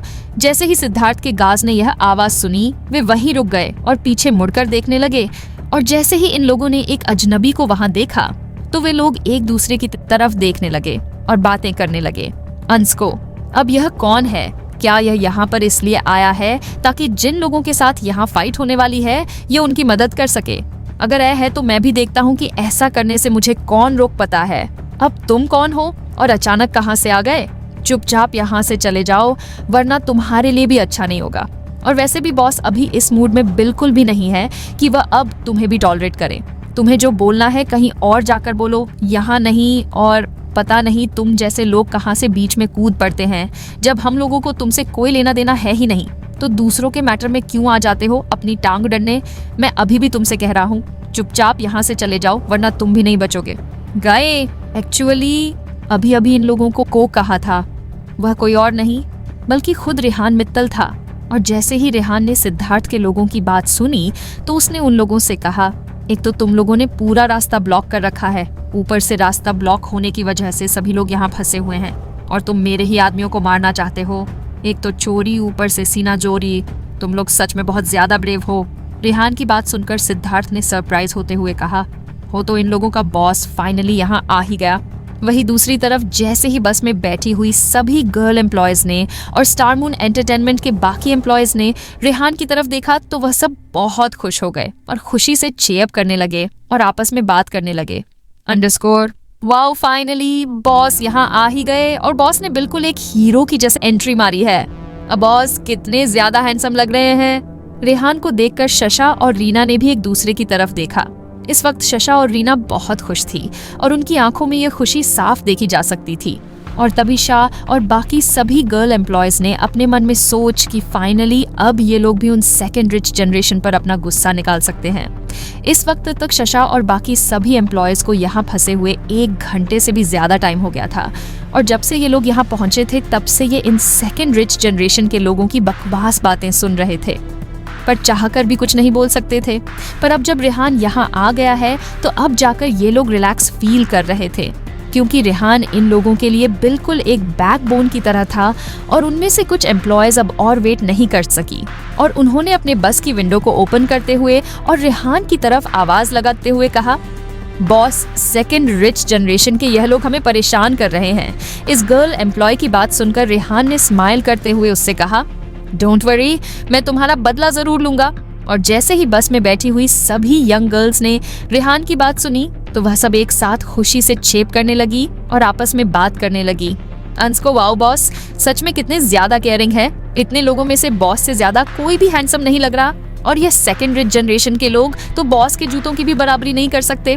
काश यार रेहान बॉस में रे प्यार में पड़ जाए। मुझे भी उनके साथ अपनी लाइफ जीनी है एंड फैमिली प्लानिंग करनी है। और जैसे ही इस गर्ल एम्प्लॉय ने यह बात कही बस में बैठी सभी गर्ल एम्प्लॉयज हंसने लगी, हा हा हा। और अपने एम्प्लॉय से बात हो जाने के बाद रेहान ने अपने सामने खड़े उन सेकंड रिच जनरेशन के लोगों की तरफ देखा और कहा, अच्छा तो ये है इस ग्रुप का लीडर, पर तुम बाहर तो आओ ताकि मैं और करीब से तुम्हें देख सकूं। जब से रेहान इन लोगों के सामने आया था तब से यहाँ जितनी भी लाइमलाइट थी वह कहीं गायब सी हो गई थी और रेहान की बातें और उसका कॉन्फिडेंस देखकर ऐसा लग रहा था जैसे रेहान भी इन लोगों को सस्ते में नहीं छोड़ने वाला था। सेकंड रिच जनरेशन के यह लोग बहुत टाइम से अपना गुस्सा रोके हुए थे, इसलिए जैसे ही उन्होंने रेहान की बात सुनी तो सिद्धार्थ ने अपनी कार से बाहर आकर के रेहान से कहा, अब तुम्हें क्या दिक्कत है? मुझे तुमसे बात करने में कोई इंटरेस्ट नहीं है। तभी सिद्धार्थ के ग्रुप मेंबर्स में से किसी ने रेहान से कहा, हमने सिर्फ तुम्हारे लोगों का रास्ता ही ब्लॉक नहीं किया, बल्कि हम बस में बैठी हुई इन सभी अनगर्ल एम्प्लॉयज के साथ फन भी करने वाले हैं। बोलो तुम क्या ही बिगाड़ लोगे हमारा सिद्धार्थ। एंड पर उसके ग्रुप मेंबर की बात सुनकर रेहान ने स्माइल करते हुए कहा, ज्यादा कुछ नहीं, अगर तुमने मेरे लोगों को छूने की कोशिश की तो उसकी एक ही सजा है, हम उसके हाथ पांवों को कटवाकर पानी में फवा देते हैं ताकि पानी में जो जानवर है उन्हें खाने के लिए कुछ मिल सके। रेहान की बात सुनकर सिद्धार्थ ने थोड़ा सरप्राइज होते हुए रेहान से कहा, वाओ, इतनी हिम्मत कि तुम मेरे सामने इतनी बड़ी बड़ी फेंक रहे हो और इस टोन में बातें कर रहे हो, पर तुम्हें हमारे सामने इतना एरोगेंट होने का राइट किसने दिया? तुम्हें पता भी है कि मैं कौन हूँ? मैं पूरे मायामा के साउथ क्लाउड का बॉस हूँ और मैंने आज तक की अपनी लाइफ में ऐसा कोई इंसान नहीं देखा जिसने मुझसे इतनी बदतमीजी से बात की हो। सिद्धार्थ की बात सुनकर रेहान ने स्माइल करते हुए उससे कहा, व्हाट अ कोइंसिडेंस। ना, मैंने भी अपनी लाइफ में आज तक ऐसा कोई इंसान नहीं देखा जिसने मुझसे पंगा लेने की हिम्मत की हो। रेहान की बात सुनकर सिद्धार्थ के ग्रुप मेंबर्स आपस में बात करने लगे, अंस्को डैम इट, क्या ये इंसान पागल हो गया है जो अपनी सारी लिमिट भूल गया है? मेरा मन तो कर रहा है कि मैं उसे एक बढ़िया सा सबक सिखाऊं, तो इसमें सोचना क्या है? तुम ये अभी भी कर सको। इस इंसान में सच में बहुत जिगर है जो अपने साथ कुछ एक लोगों को क्या ले लिया, अपने आप को शेर समझने लग गया। ये सच में बढ़िया जोक है। इस वक्त सिद्धार्थ के लोग रेहान के बारे में कुछ ना कुछ भला बुरा कहे ही जा रहे थे और उसका मजाक बना रहे थे और उन्हें इस वक्त रेहान की आइडेंटिटी की भी कोई परवाह नहीं थी। इससे कोई फर्क नहीं पड़ता कि रेहान का स्टैंडर्ड उनसे कितना ज्यादा है, पर इन लोगों को यही लगता था कि रेहान का स्टैंडर्ड उनके बॉस सिद्धार्थ से ज्यादा तो नहीं हो सकता। और इस वक्त वैसे भी इन सेकंड रिच जनरेशन के लोगों का पलड़ा ज्यादा भारी थी, क्योंकि इनके साथ इस वक्त 100 से भी ज्यादा लोग थे और साथ ही सिद्धार्थ जो कि 100 से भी ज्यादा फैमिलीज का सक्सेसर था। और इसलिए अगर कोई भी सिद्धार्थ से पंगा लेने की कोशिश करता तो वह उनका कुछ नहीं बिगाड़ सकता था। और यही रीजन था जिसकी वजह से सिद्धार्थ के ये लोग इतना बढ़ चढ़कर बातें कर रहे थे। और सिर्फ साउथ क्लाउड में ही नहीं, बल्कि हिद्धू में भी वह बिना डरे रेहान को और उसके बारे में एक दूसरे से बोले जा रहे थे। और फिर इस वक्त रेहान के साथ भी कुछ एक लोग ही थे जो उसे फॉलो करते हुए यहाँ आए थे और साथ ही बस में एक से बढ़कर एक खूबसूरत लड़कियां थी। इसी वजह से यह लोग यहाँ डकक खड़े थे। पर इन लोगों को रेहान की रियल आइडेंटिटी और उसकी रियल एबिलिटी के बारे में नहीं पता था। इन लोगों को रेहान के बारे में यह नहीं पता था कि रेहान कोई ऑर्डिनरी पर्सन नहीं, बल्कि मित्तल फैमिली का वारिस था और हिजू का बहुत ही पावरफुल पर्सन भी, जो किसी भी वक्त इनकी बाजी को पलट सकता था। इन लोगों को रेहान के बारे में यह नहीं पता था कि रेहान कोई ऑर्डिनरी पर्सन नहीं, बल्कि मित्तल फैमिली का वारिस था और हिजू का बहुत ही पावरफुल पर्सन भी, जो किसी भी वक्त इनकी बाजी को पलट सकता था। तब रेहान की बात सुन सिद्धार्थ ने अपना सिर हाँ में हिलाते हुए उससे कहा, नॉट बैड, मुझे भी तुम जैसे जिद्दी लोग बहुत पसंद है। जब तुम लोग लास्ट में हार मान जाओगे तो वो सीन देखने में बहुत ज्यादा मजा आएगा और तब हम तुम लोगों को इतना मारेंगे कि तुम्हारी अकल ठिकाने आ जाएगी। और उस दौरान अगर तुम लोगों को कुछ हो गया तो मैं उसकी पूरी रिस्पॉन्सिबिलिटी लेने के लिए तैयार हूँ। और जैसे ही सिद्धार्थ ने अपनी बात पूरी की तो उसके बाद सिद्धार्थ के आदमियों ने रेहान को चारों ओर से घेर लिया। इस वक्त इन लोगों के चेहरे पर एक अलग ही स्माइल थी। इस वक्त तक स्ट्रीट में खड़े बाकी लोग और आने जाने वाले लोग भी यहाँ का सीन देखकर बहुत ज्यादा डर गए थे, क्योंकि यहाँ कोई छोटी मोटी बात नहीं होने वाली थी, बल्कि कुछ बहुत बड़ा होने वाला था। और किसमें इतनी हिम्मत थी कि वह यहाँ खड़े होकर इस सीन को कंटिन्यू देख सके, क्योंकि अगर इस सीन को देखने के चक्कर में वह लोग खुद भी इन लोगों के लपेटे में आ गए तो उन लोगों को खुद भगवान भी नहीं बचा सकेगा। तभी सिद्धार्थ के ग्रुप मेंबर्स में से एक ने सिद्धार्थ से कहा, बॉस, चाहे इन लोगों को आप मार दो, पर उन खूबसूरत लड़कियों को कुछ मत करना। रेहान को देखने के बाद सिद्धार्थ और उसके आदमी बिल्कुल भी हैरान नहीं हुए थे। और वैसे भी इन लोगों की नजरों में रेहान कोई बड़ा आदमी नहीं था जिसका होना इन लोगों को अफेक्ट करने वाला था। पर रेहान के पीछे इस वक्त मोना थी जो उसे फॉलो करते हुए यहाँ तक आई थी। और जैसे ही सिवाड़ के आदमियों ने मोना को देखा तो उनकी आंखों में एक अलग ही चमक आ गई। इस वक्त यहाँ खड़े सभी लोगों को रेहान के लग से बहुत ज्यादा जलन हो रही थी।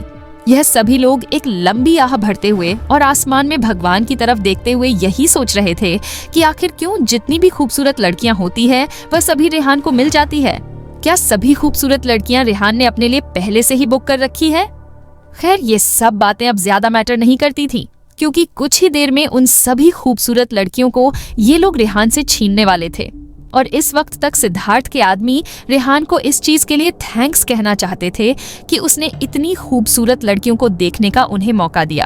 तभी सिद्धार्थ के आदमियों ने एक दूसरे से बात करते हुए कहा, अंस्को बॉस, ये खूबसूरत परियां बिल्कुल मेरे टेस्ट के अकॉर्डिंग है, इसलिए प्लीज उन्हें इतने गुस्से से मत देखिए, वरना अगर उनमें से कोई लड़की की हमें इंटरेस्टेड हुई भी तो भी वह हमारी तरफ नहीं देखेगी।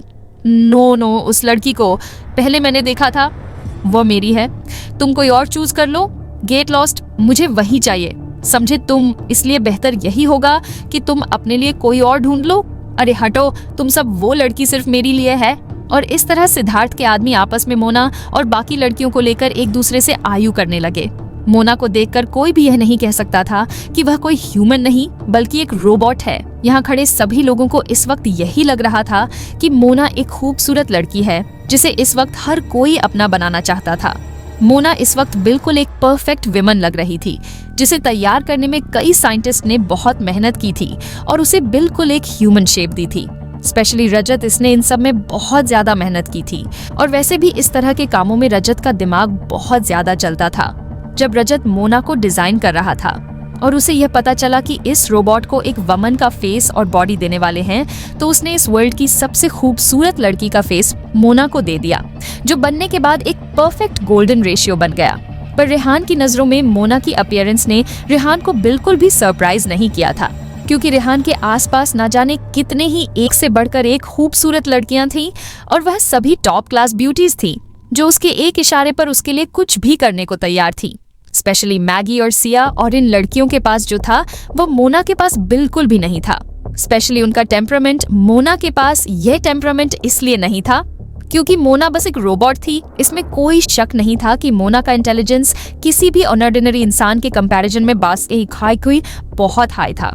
पर इस चीज से ये सच्चाई तो नहीं बदलने वाली थी कि मोना एक रोबोट है, ह्यूमन नहीं। लत मोना की अपीयरेंस बहुत शानदार थी, और अगर मोना के पास ऐसी खूबसूरती नहीं होती तो वो बहुत सिंपल सी लगती, जो ज्यादा लोगों को अट्रैक्ट नहीं कर पाती। पर रेहान को इन सब की आदत हो गई थी और वो मोना को बहुत अच्छे से जान गया था, और इस वक्त उसका विजन भी बहुत हाई था। वही दूसरी तरफ सिवार्ड और उसके आदमियों ने आज से पहले बहुत सी खूबसूरत लड़कियां देखी थी, पर इन लोगों ने आज तक इतनी टॉप क्लास लड़कियां कभी नहीं देखी थी। इसलिए जैसे ही उन्होंने अपने सामने मोना को देखा तो वह सभी बहुत ज्यादा हैरान हो गए थे और मोना की तरफ अट्रैक्ट होने लगे। सिद्धार्थ की नजर स्टार्टिंग से ही रेहान पर थी, पर जब सिद्धार्थ ने अपने ग्रुप मेंबर्स के मुंह से मोना की इतनी तारीफ सुनी तो उसका ध्यान रेहान से हटकर मोना पर शिफ्ट हो गया। और जैसे ही सिद्धार्थ ने मोना को देखा तो एक पल के लिए तो वह खुद भी दंग रह गया, और फिर उसने चिल्लाते हुए अपने लोगों से कहा, अब तुम सब लोग आयु करना बंद करो, क्योंकि यह लड़की मुझे चाहिए। और जैसे ही सिद्धार्थ के लोगों ने अपने बॉस सिद्धार्थ की बात सुनी तो उन्होंने एक लंबी आह भर ली, और उन लोगों ने अपने मन में ही सोचा कि क्योंकि इन लोगों का स्टेटस अपने बॉस सिड वॉट से डिफरेंट है, इसलिए यहाँ पर जो भी सोर्स है वो पहले उनके बॉस के लिए है और उसके बाद उन सभी गार्ड्स के लिए, इसलिए इन सब के बारे में अब उन लोगों का सिद्धार्थ से कुछ भी कहना या कंप्लेन करना बिल्कुल यूजलेस था, क्योंकि चाहे जो हो, सच तो यही था कि सिद्धार्थ के ये ग्रुप मेंबर्स अपने बिजनेस और बाकी सभी चीजों के लिए सिद्धार्थ की फैमिली पर ही डिपेंडेंट थे। रेहान इस वक्त चुपचाप सिद्धार्थ और उसके लोगों को देख रहा था और यह फील कर रहा था कि ये लोग कितने ज्यादा एरोगेंट और घटिया थे। तभी ने उन लोगों के सामने एक हल्की सी स्माइल देते हुए कहा, मैं तुम लोगों के साथ बिल्कुल भी आयु नहीं करना चाहता हूँ, क्योंकि अनफॉर्चुनेटली तुम लोगों का बिहेवियर बहुत ज्यादा डिस्गस्टिंग है। तभी सिद्धार्थ ने रेहान की बात सुनकर और एक स्माइल देते हुए अपने आदमियों को इशारा करते हुए कहा, हाँ तो ऐसी बात है, पर तुम्हारी जानकारी के लिए मैं बता दूं कि अगर तुम चाहो तब भी हम लोग तुम्हें बात करने का कोई चांस नहीं देने वाले। अब तुम लोग खड़े खड़े किसका वेट कर रहे हो, मारो इसे। और जैसे ही रेहान के टाइगर सिक्योरिटी गार्ड्स ने सिद्धार्थ की बात सुनी तो उन लोगों ने रेहान को चारों ओर से घेर लिया और फिर रेहान से कहा, बॉस थोड़ा ध्यान से, बॉस आप डायरेक्टली इन लोगों से मत लड़ना, हम सब संभाल लेंगे। बॉस इनकी तरफ तो बहुत सारे लोग हैं, इसलिए आप प्लीज अपना ध्यान रखना। और जैसे ही बस में बैठी हुई सभी गर्ल एम्प्लॉयज ने देखा कि ये लोग सच में एक दूसरे से फाइट कर रहे हैं, तो ये सभी गर्ल एम्प्लॉयज बहुत ज्यादा डर गई। सिद्धार्थ इस वक्त अपनी तरफ इतने सारे लोगों को देखकर बहुत ज्यादा कॉन्फिडेंट था, इसलिए वह बेमतलब के ट्रबल्स क्रिएट कर रहा था। और ये सब कुछ वो सिर्फ इसलिए नहीं कर रही था क्योंकि उसके साथ इस वक्त बहुत सारे बॉडीगार्ड्स थे, बल्कि इसलिए भी कर रहा था कि वह एक अच्छे खासे फैमिली बैकग्राउंड से आता था। यहाँ इस वक्त सिद्धार्थ के साथ जो बॉडीगार्ड्स थे वह सभी उसकी फैमिली के बेस्ट लीड्स थे।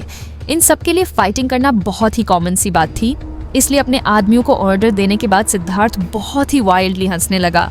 सिद्धार्थ ने यह कभी नहीं सोचा था कि रेहान को इतने सबॉर्डिनेट के प्रोटेक्शन के बीच में खड़े होने का चांस मिलेगा। तभी सिद्धार्थ ने बहुत ही एरोगेंटली रेहान से कहा, जब तक तुम मुझे बॉस नहीं कहोगे तब तक मेरे आदमी तुम्हें मारते ही रहेंगे। और अगर तुम्हें अब मुझसे थोड़ा बहुत डर लग रहा है और तुम मेरे लोगों के हाथों मरना नहीं चाहते तो चुपचाप मुझे बॉस कहो। क्या पता ऐसा करने से मेरा मूड अच्छा हो जाए और मैं तुम्हें माफ कर दूं। इस वक्त सिर्फ सिद्धार्थ ही नहीं बल्कि उसके ग्रुप मेंबर्स भी रेहान को बहुत ही ज्यादा एरोगेंट एक्सप्रेशंस दे रहे थे और उन्हें देखकर ऐसा लग रहा था जैसे वह लोग बस इस शो के शुरू होने का वेट ही कर रहे हों। सिद्धार्थ के इन लोगों को आज जो कुछ भी हुआ वो बहुत ज्यादा नहीं लग रहा था, क्योंकि इन लोगों ने अपने देश साउथ क्लाउड में इससे भी ज्यादा ऐसी हरकतें की थी। हालांकि अगले ही पल इन लोगों को एक बहुत ही मजेदार शो देखने का मौका मिल गया था, पर यह देखकर इन लोगों को बिल्कुल भी खुश नहीं हुई, क्योंकि इस शो का प्रोसेस बिल्कुल भी सेटिस्फैक्ट्री नहीं था और यह इन लोगों के लिए बहुत ही अफसोस की बात थी। इस वक्त सिद्धार्थ और बाकी सभी सेकंड रिच जनरेशन के लोग एक बूढ़ी मुर्गी की तरह अपनी अपनी गर्दन पकड़कर खड़े हुए थे और इस वक्त इन सभी लोगों की आंखें हैरानी से बड़ी हो गई थी। विहाट, अब यह क्या बकवास है? आखिर ये कैसे पॉसिबल हो सकता है? यह कंप्लीट अनबिलीवर्स बॉडीगार्ड्स की घेराबंदी के दौरान इन सेकंड रिच जनरेशन के लोगों ने जो सीन होना एक्सपेक्ट किया था वैसा बिल्कुल नहीं हुआ इस वक्त तक भी। यह सेकंड रिच जनरेशन के लोग रेहान के लिए यही सोच रहे थे कि रेहान बहुत जल्दी इन लोगों से डरकर इन लोगों के सामने अपने गर्दन झुका देगा और अपने घुटनों पर आ जाएगा और उसके बाद ये सेकंड रिच जनरेशन के बॉडीगार्ड रेहान और उसके लोगों को छोड़ेंगे नहीं और उसकी अच्छी खासी इंसल्ट करेंगे। अब तक इमेजिनेशन में तो बहुत कुछ कर रहे थे ये सेकंड रिच जनरेशन के लोग, पर किसे पता था कि रेहान अपनी जगह से स्टार्टिंग से लेकर अब तक हिला भी नहीं था और इस वक्त रेहान के चेहरे पर एक सार्कास्टिक स्माइल थी, जिसे देखकर ऐसा लग रहा था जैसे Rehan in second rich generation के लोगों का मजाक बना रहा था।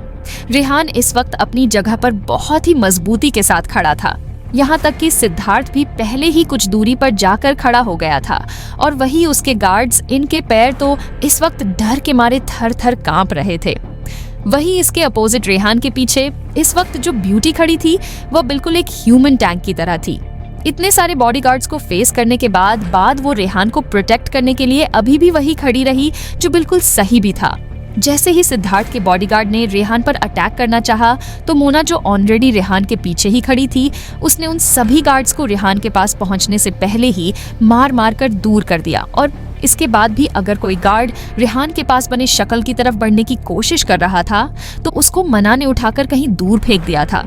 सिद्धार्थ के ये गार्ड दिखने में काफी हट्टे कट्टे थे और इनमें से हर एक गार्ड का वजन भी काफी अच्छा था, पर फिर मोना ने इन गार्ड्स को उठाकर इस तरह से फेंका जैसे कि वह की मुर्गी के बच्चे को उठाकर फेंक रही हो।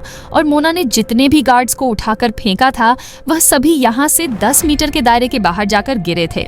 मोना को देखकर ऐसा लग रहा था जैसे वह 50 किलोग्राम वजन भी बहुत मुश्किल से उठा पाती होगी, पर किसे पता था कि मोना इतने हट्टे कट्टे गार्ड्स को भी चुटकियों में उठाकर इतनी दूर तक फेंक देगी। और यह बात सबको बहुत ज्यादा हैरान कर रही थी। इस वक्त ऐसा सीन देखकर सिद्धार्थ और उसके सभी लोग तो जैसे पैरालाइज्ड हो गए थे और उनके चेहरों को देखकर ऐसा लग रहा था जैसे उन्हें सांप सुन गया हो।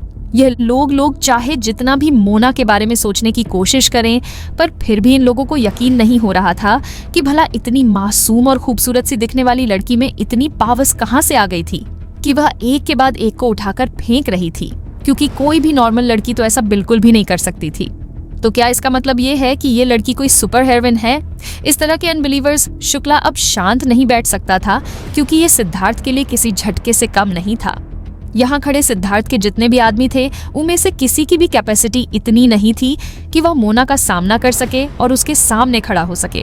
अगर ये बॉडीगार्ड सिद्धार्थ के लॉयल गार्ड्स नहीं होते और अगर सिद्धार्थ इन गार्ड्स पर विश्वास नहीं करता तो सिद्धार्थ को पक्का यही लगता कि जरूर ये लोग रेहान और उसके सामने खड़ी लड़की से मिल गए हैं, इसीलिए वह इस लड़की का सामना भी नहीं कर पा रहे हैं। पर सिद्धार्थ को यह बात अच्छे से पता थी कि यहाँ इस वक्त जितने भी गार्ड थे वह सभी उसके भरोसेमंद आदमी थे और काफी टाइम से उसके लिए काम कर रहे थे, इसलिए वह उसे धोखा नहीं दे सकते थे। वहीं दूसरी तरफ जब बस में बैठी हुई शशा और की गर्ल एम्प्लॉयज ने जब देखा कि Mona back to back Siddharth के आदमियों को उठाकर पटक रही है, तो वह सब भी बहुत ज्यादा हैरान हो गई थी। अभी तक इन सब गर्ल एम्प्लॉयज को रेहान के लिए टेंशन हो रही थी, क्योंकि कहीं ना कहीं यह बात बिल्कुल सच थी कि रेहान की तरफ बहुत कम लोग थे। पर अब अपने सामने का सीन देखकर शशा और बाकी सभी गर्ल एम्प्लॉयज को ऐसा लग रहा था जैसे रेहान को कोई हरा ही नहीं सकता है और कोई भी उसका कुछ नहीं बिगाड़ सकता है। जो भी रेहान से पंगा लेने की कोशिश करता है वह एंड में जाकर रेहान से हार ही जाता है। इसलिए क्या हुआ, अगर इन सेकंड रिच जनरे के लोगों की तरफ बहुत सारे लोग हैं, तो क्योंकि इसके बावजूद भी ये लोग रेहान के साथ आयमोना से इस तरह पिट रहे हैं जैसे वह किसी चींटी को मसल रही हो। बॉस, आप इन लोगों का मार मार कर कीमा बना दो बॉस, इन लोगों को छोड़ना मत, इन लोगों ने हमें बहुत परेशान किया है। बॉस, आप औसम हो। बॉस, मुझे तो आप किसी फिल्म के हीरो से कम नहीं लग रहे। जब बस में बैठी हुई सभी गर्ल एम्प्लॉयज ने बाहर का नजारा देखा तो ये सभी लोग रेहान की तारीफ करने लग गई। हालांकि यह सभी गर्ल एम्प्लॉयज इस वक्त थोड़ी बहुत जेलस भी थी, क्योंकि बहुत कम लोगों को ही अपने बॉस की तरफ खड़े होने का और उनकी नजरों में आने का मौका मिलता था। ये सब भले ही इस वक्त रेहान की तारीफ करे जा रही थी, पर सच्चाई तो यही थी कि यह सारा कमाल मुना ने किया था। पर फिर भी यह गर्ल एम्प्लॉयज रेहान से खुश होकर उसकी तरफ फ्लाइंग किस की बरसात कर रही थी। हालांकि विवान और बाकी लोग भी सिद्धार्थ के लोगों को संभाल रहे थे, पर इन सब में जो भी गार्ड रेहान की तरफ बने घेरे की तरफ आने की कोशिश भी करता तो मुना उन्हें पहले ही वहां से भगा देती। तभी सिद्धार्थ के उन गार्ड्स ने उन लोगों की तरफ घूर कर देखा जो अब तक मोना का एडवांटेज लेना चाह रहे थे और जो अब तक मोना के बारे में किसी रूप की देवी और ना जाने क्या क्या सोच रहे थे। पर उन्हें नहीं पता था कि मोना जितनी मासूम दिख रही थी वह उसकी रियलिटी नहीं थी, बल्कि इस वक्त जो उनके सामने खड़ी थी वह मोना थी। इस वक्त यहाँ का नज़ारा देखकर टाइगर सिक्योरिटी गार्ड्स के लीडर में भी जोश आ गया था, जो स्टमून कंपनी की गर्ल एम्प्लॉयज की बस के सामने उसको प्रोटेक्ट करने के लिए खड़ा था और वह भी इन लोगों के सामने अपनी पावर का शो ऑफ करना चाहता था। पर अनफॉर्चुनेटली टाइगर सिक्योरिटी गार्ड के लीडर को यह याद आ गया था कि इस वक्त उसकी ड्यूटी और प्रायोरिटी दोनों ही इन गर्ल एम्प्लॉयज को प्रोटेक्ट करना था, इसलिए वह भूल के भी इस तरह की मिस्टेक नहीं कर सकता था। पर हाँ, यह लीडर इस वक्त यही खड़े होकर अपने कलीग्स को देख सकता था जो सिद्धार्थ के लोगों को अपनी पावर दिखा रहे थे। और मोना, उसका तो क्या ही कहना, उसे देखकर तो सिद्धार्थ के लोगों के पसीने छूट गए थे और उन्हें इस वक्त दिन में भी तारे दिखने लग गए थे, क्योंकि इनमें से किसी ने भी यह नहीं सोचा था कि मोना जैसी ब्यूटी कभी ऐसा भी कुछ करेगी और उसमें इतनी ज्यादा स्ट्रेंथ होगी। और सबसे बड़ी बात यह थी कि मोना को उस वक्त अपने सामने खड़े इतने सारे लोग को देखकर भी बिल्कुल भी डर नहीं लग रहा था, और ना ही यह डर लग रहा था कि कहीं कोई गार्ड उसी की धुलाई ना कर दे। वह तो बस मजबूती से रेहान के पीछे उसे प्रोटेक्ट करने के लिए खड़ी रही। ऐसा नहीं था कि इतने सारे गार्ड्स को मारने के चक्कर में उसे किसी से कोई चोट नहीं लगी थी, क्योंकि बहुत से गार्ड्स ने रेहान को मारने के लिए अपने लागू से चलाए थे। पर मोना ने उन सब से रेहान को प्रोटेक्ट कर लिया और बदले में कहीं ना कहीं वो सब मोना को लग गए थे। यहाँ तक कि मोना के सिर पर भी उन लोगों ने अटैक कर दिया था। पर फिर भी मोना इस तरह से एक्ट कर रही थी जैसे उसे कुछ भी नहीं हुआ और उसने अपनी आंखों को लिंक तक नहीं किया। पर मोना ने भी इसका बदला ढंग से लिया और उन गार्ड्स को एक के बाद एक उठाकर पटक दिया। इससे कोई फर्क नहीं पड़ता कि सिद्धार्थ के आदमी कितने ताकतवर थे, क्योंकि जैसे ही मोना ने उन पर अटैक किया तो वह उछलकर सीधे जमीन पर आ गिरे और उनमें इतनी भी हिम्मत नहीं बची थी कि वह वापस खड़े भी हो पाए, और यहाँ तक कि कुछ लोग वहीं पर अनकॉन्शियस हो गए। और बेहोशी की हालत में भी सिद्धार्थ के यह लोग मोना के बारे में हैरानी से यही बड़बड़ा रहे थे। मनस्टर इस वक्त सिद्धार्थ के इन लोगों को मोना के बारे में डिस्क्राइब करने के लिए मनस्टर के अलावा और कोई वर्ड नहीं मिल रहा था। भले ही इन लोगों ने मोना को एक नॉर्मल पसंद मानकर अटैक किया था, पर सच्चाई तो यही थी कि मोना की बॉडी नॉर्मल ह्यूमंस की तरह नहीं थी, बल्कि पूरी तरह से मेटल की थी। इसलिए जैसे ही मोना ने इन लोगों को फुल स्पीड से हिट किया तो ये लोग हवा में उड़ते हुए नीचे आ गिरे। वह तो शुक्र था भगवान का कि इन लोगों को कोई सीरियस इंजरी नहीं हुई, वरना ये लोग तो इसके बाद शायद ही बच पाते। सिद्धार्थ के इन गार्ड्स को नीचे गिरने की वजह से काफी चोट आई थी, पर इन गार्ड्स ने भी मोना पर अपनी तरफ से बहुत बार अटैक किया था। पर मोना पर किया गया इनका अटैक पूरी तरह से वेस्ट था, क्योंकि मोना की बॉडी मेटल से बनी हुई थी और इसलिए मोना पर अटैक करने के बाद भी उसे थोड़ा सा भी दर्द महसूस नहीं हुआ था। बल्कि जिन जिन गार्ड्स ने मोना को अपने हाथों से मारा था उन्हें खुद ही चोट लग गई थी और इसी वजह से ये सभी गार्ड्स मोना को मॉन्स्टर कहकर बुला रहे थे। इस वक्त तक अपने सामने की सिचुएशन को देखकर सिद्धार्थ शुक्ला भी पैनिक करने लग गया था। उसे समझ नहीं आ रहा था कि एक तो उसने इस रास्ते को ब्लॉक कर रखा था, दूसरा उसकी तरफ इतने सारे गार्ड्स थे। उसके बावजूद भी ये लोग कैसे रेहान से हार रहे थे। इसलिए सिद्धार्थ को इस वक्त यही लग रहा था कि शायद इन 20 लोगों ने रेहान पर अटैक करने के लिए अपनी पूरी कैपेसिटी का यूज नहीं किया था और इसीलिए पलक झपकते ही वह लोग जमीन पर एयर हो गए और इन्हें देखकर बाकी के जो बॉडीगार्ड थे वह भी थोड़ा हैरान हो गए थे, पर वह इन सब से बिल्कुल नहीं डरे थे। हाँ, पर यह चीज सिद्धार्थ के बाकी बॉडीगार्ड्स को भी काफी हैरान कर रही थी कि मोना की स्किल्स वाकई काफी ज्यादा शॉकिंग थी। इसीलिए तो इतने अच्छे गार्ड्स को भी मोना के सामने धूल चढ़ पड़ी और ऐसा करके मना एक के बाद एक सिद्धार्थ के सभी लोगों को हार मानने के लिए मजबूर करती गई। मोना एक के बाद एक उन गार्ड्स पर लगातार अटैक किए जा रही थी, पर उसके चेहरे और एक्सप्रेशन को देखकर साफ पता चल रहा था कि वो इतना सब कुछ करके भी बिल्कुल भी नहीं थकी थी और उसका स्टैमिना बिल्कुल उतना ही था जितनी की स्टार्टिंग में था। एक इंसान चाहे जितना भी पावरफुल क्यों ना हो, पर एक टाइम के बाद वो थक ही जाता है, पर मोना के साथ ऐसा बिल्कुल भी नहीं हुआ था। और देखा जाए तो इतने सारे बॉडीगार्ड्स को उठाकर फेंकने में बहुत सारा स्टैमिना कंज्यूम होता है, पर मोना तो अभी भी बिल्कुल फ्रेश लग रही थी और उसके चेहरे पर थकान का नामो निशान भी नहीं था। और यही बात सिद्धार्थ के आदमियों को काफी हैरान और परेशान कर रही थी। तभी सिद्धार्थ ने पैनिक करते हुए अपने बाकी के आदमियों से कहा, अब तुम लोग जाओ और जाकर इस रेहान और इसके बाकी लोगों पर अटैक करो।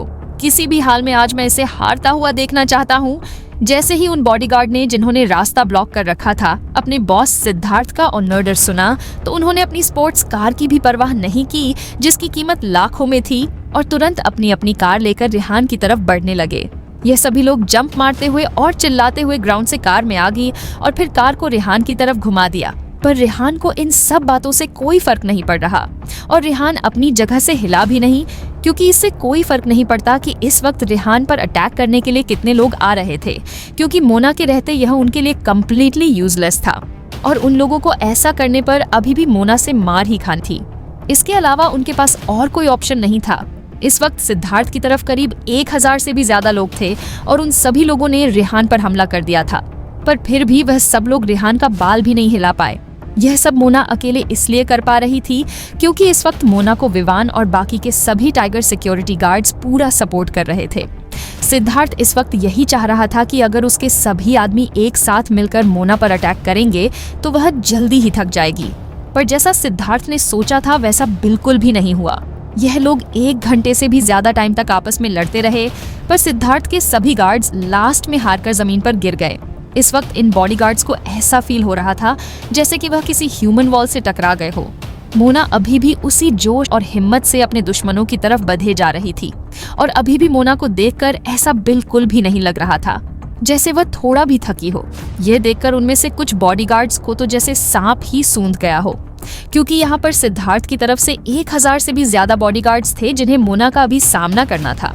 सिद्धार्थ के साथ जो लोग यहाँ आए थे उनमें से कुछ लोग सिद्धार्थ के ग्रुप मेंबर्स थे तो कुछ सबऑर्डिनेट्स। ऐसा कहा जा सकता था कि इन लोगों की एबिलिटी एवरेज थी, पर जो बाकी के लोग थे जिन्होंने मोना पर अटैक करने की कोशिश की थी उन्हें अब मोना से इतना ज्यादा डर लग रहा था कि वो डर के मारे कांप रहे थे। और इसलिए जब उन बचे हुए बॉडीगार्ड्स को यह बात पता चली कि उनका सामना एक एक्स्ट्रा ऑर्डिनरी मॉन्स्टर से होने वाला है तो लोग भी मन ही मन बहुत ज्यादा घबरा गए और बहुत से लोगों ने तो हार भी मान ली। भले ही ये लोग बाहर से ऐसा प्रिटेंड कर रहे थे कि इन्हें इस एक्स्ट्रा ऑर्डिनरी लड़की से डर नहीं लग रहा था, पर सच तो ये था कि उन बचे हुए गार्ड्स में से किसी में इतनी हिम्मत नहीं थी कि वह मोना के पास जाकर उस पर अटैक करें, क्योंकि उन्हें पता था कि मोना के करीब जाते ही मोना उन सबकी धन से धुलाई कर देगी। भले ही ये लोग बाहर से ऐसा प्रिटेंड कर रहे थे कि इन्हें इस एक्स्ट्रा ऑर्डिनरी लड़की से डर नहीं लग रहा था, पर सच तो यह था कि उन बचे हुए 10 में से किसी में इतनी हिम्मत नहीं थी कि वो मोना के पास जाकर उस पर अटैक करें, क्योंकि उन्हें पता था कि मोना के करीब जाते ही मोना उन सब की ढंग से धुलाई कर देगी। मोना से मार खाने की वजह से इन सभी गार्ड्स को बहुत ज्यादा चोट आ गई थी। इस वक्त मोना से मार खाने की वजह से ग्राउंड पर लगभग 200 से भी ज्यादा घायल पड़े थे और उनमें इतनी सी भी हिम्मत नहीं थी कि वह वहां से खड़े भी हो पाए। और यह सब देखकर कहा जा सकता था कि सिद्धार्थ के लोग हार मान गए थे और रेहान अपनी जीत की तरफ बढ़ता जा रहा था। जिन्होंने भी यह सब अपनी आंखों से देखा था वह बहुत ज्यादा डर गए थे और जिन्होंने भी इस तरह का रिजल्ट देखा उनमें से बहुत से लोगों को तो अपनी आंखों पर ही विश्वास नहीं हो रहा था। तभी जमीन पर घायल पड़े सिद्धार्थ के आदमियों ने बड़ी मुश्किल से अपनी मुंह से निकलती लार को पोंछ हुए और दर्द से कराते हुए सिद्धार्थ से कहा, बॉस चलो यहाँ से, यहाँ रहना अब सेफ नहीं है। बॉस, हम इन लोगों को नहीं हरा सकते क्योंकि ये लड़की बहुत ज्यादा पावरफुल है। बॉस, मैं तो कहता हूँ यहाँ से हम लोग भाग चलते हैं और अगर आप नहीं भागे तो कहीं आपके लिए बहुत देर ना हो जाए। इस वक्त जमीन पर जो बॉडीगार्ड्स घायल पड़े हुए थे वो एक के बाद एक सिद्धार्थ को बोलने लगे। इन बॉडीगार्ड्स में से अधिकतर बॉडीगार्ड्स ने अब तक हार मान ली थी और उनमें अब इस लड़ाई को कंटिन्यू करने की हिम्मत नहीं थी। इस वक्त तक सभी लोगों की आंखों में मोना का खौफ आसानी से देखा जा सकता था और वह किसी भी तरह से यहाँ से और मोना की नजरों से बचकर भाग जाना चाहते थे। पर अगर सिद्धार्थ इन बॉडीगार्ड्स को यहाँ से भागने देता तो इस वक्त सिद्धार्थ को और उसके बाकी ग्रुप मेंबर्स को प्रोटेक्ट करने के लिए कोई नहीं होता और वह बिल्कुल अकेले पड़ जाते। इन बॉडीगार्ड्स के पास शायद अभी भी चांस था कि वह यहाँ से भाग सके, पर अगर वह बाद में यहाँ से भागने की कोशिश करते तो वह ऐसा नहीं कर पाते क्योंकि मोना उन्हें यहाँ से भागने ही नहीं देती।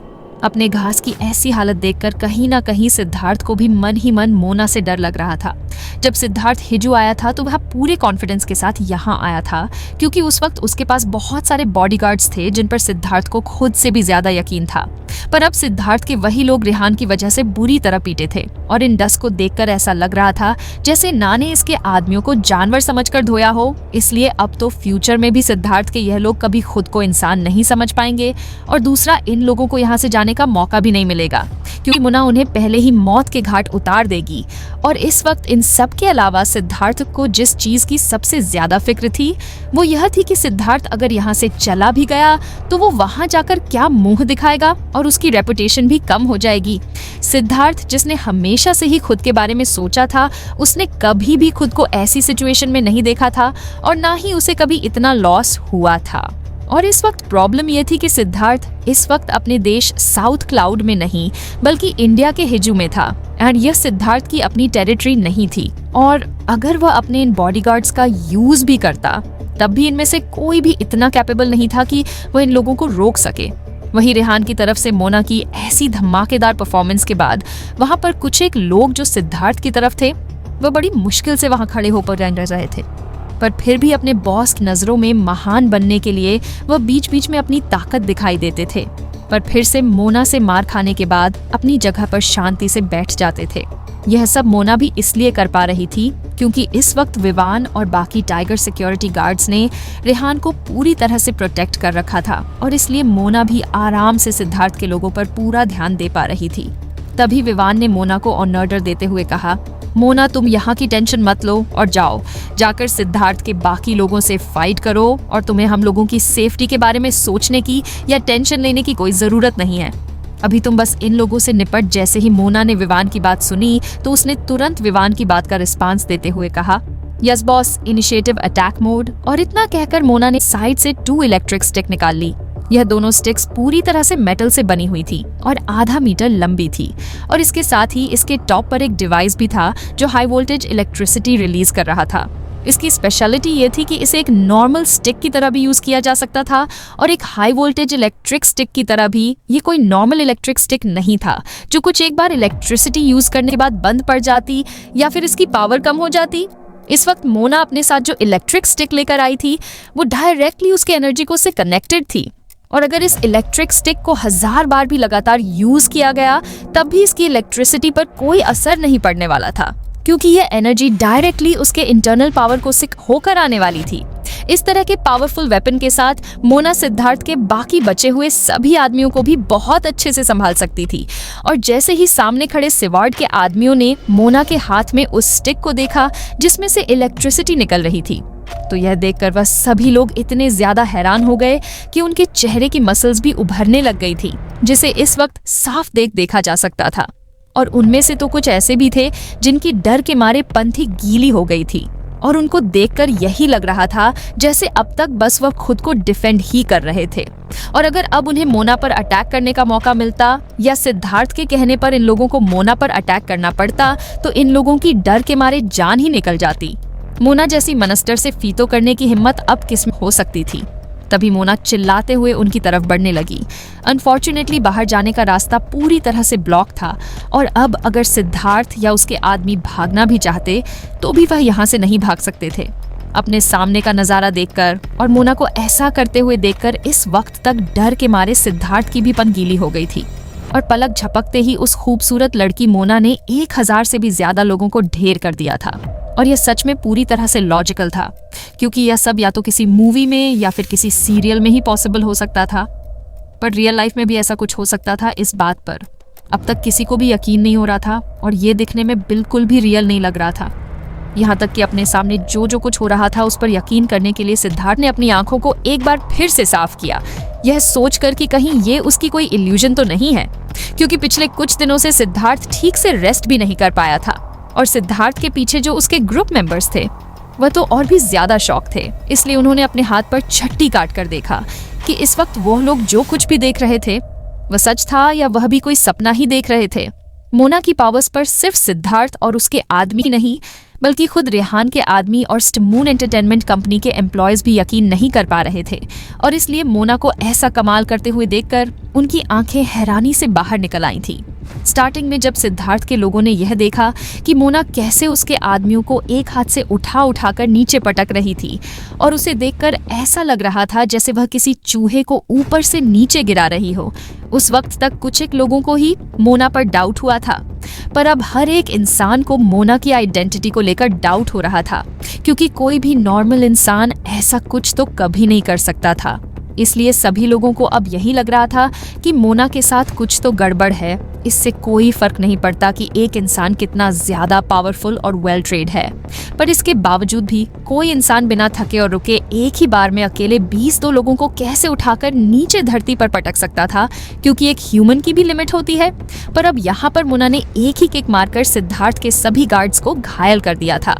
सिद्धार्थ के लोग भी कोई ऑर्डिनरी लोग नहीं थे और वह एक सेकेंड रिच जनरेशन के वेल ट्रेंड गार्ड्स थे। इसीलिए सिद्धार्थ और बाकी सभी लोगों के मन में इस वक्त यही सवाल आ रहा था कि क्या ये सामने खड़ी लड़की एक ह्यूमन ही है, पर कोई भी इस बात के बारे में पता नहीं लगा पा रहा था। इन लोगों को यही लग रहा था जैसे मोना कोई ह्यूमन नहीं थी। यह बात अब सब जान चुके थे। हालांकि अभी तक वह इस बात के लिए शो नहीं थे, पर उसके एक्शंस को देखकर ऐसा ही लग रहा था।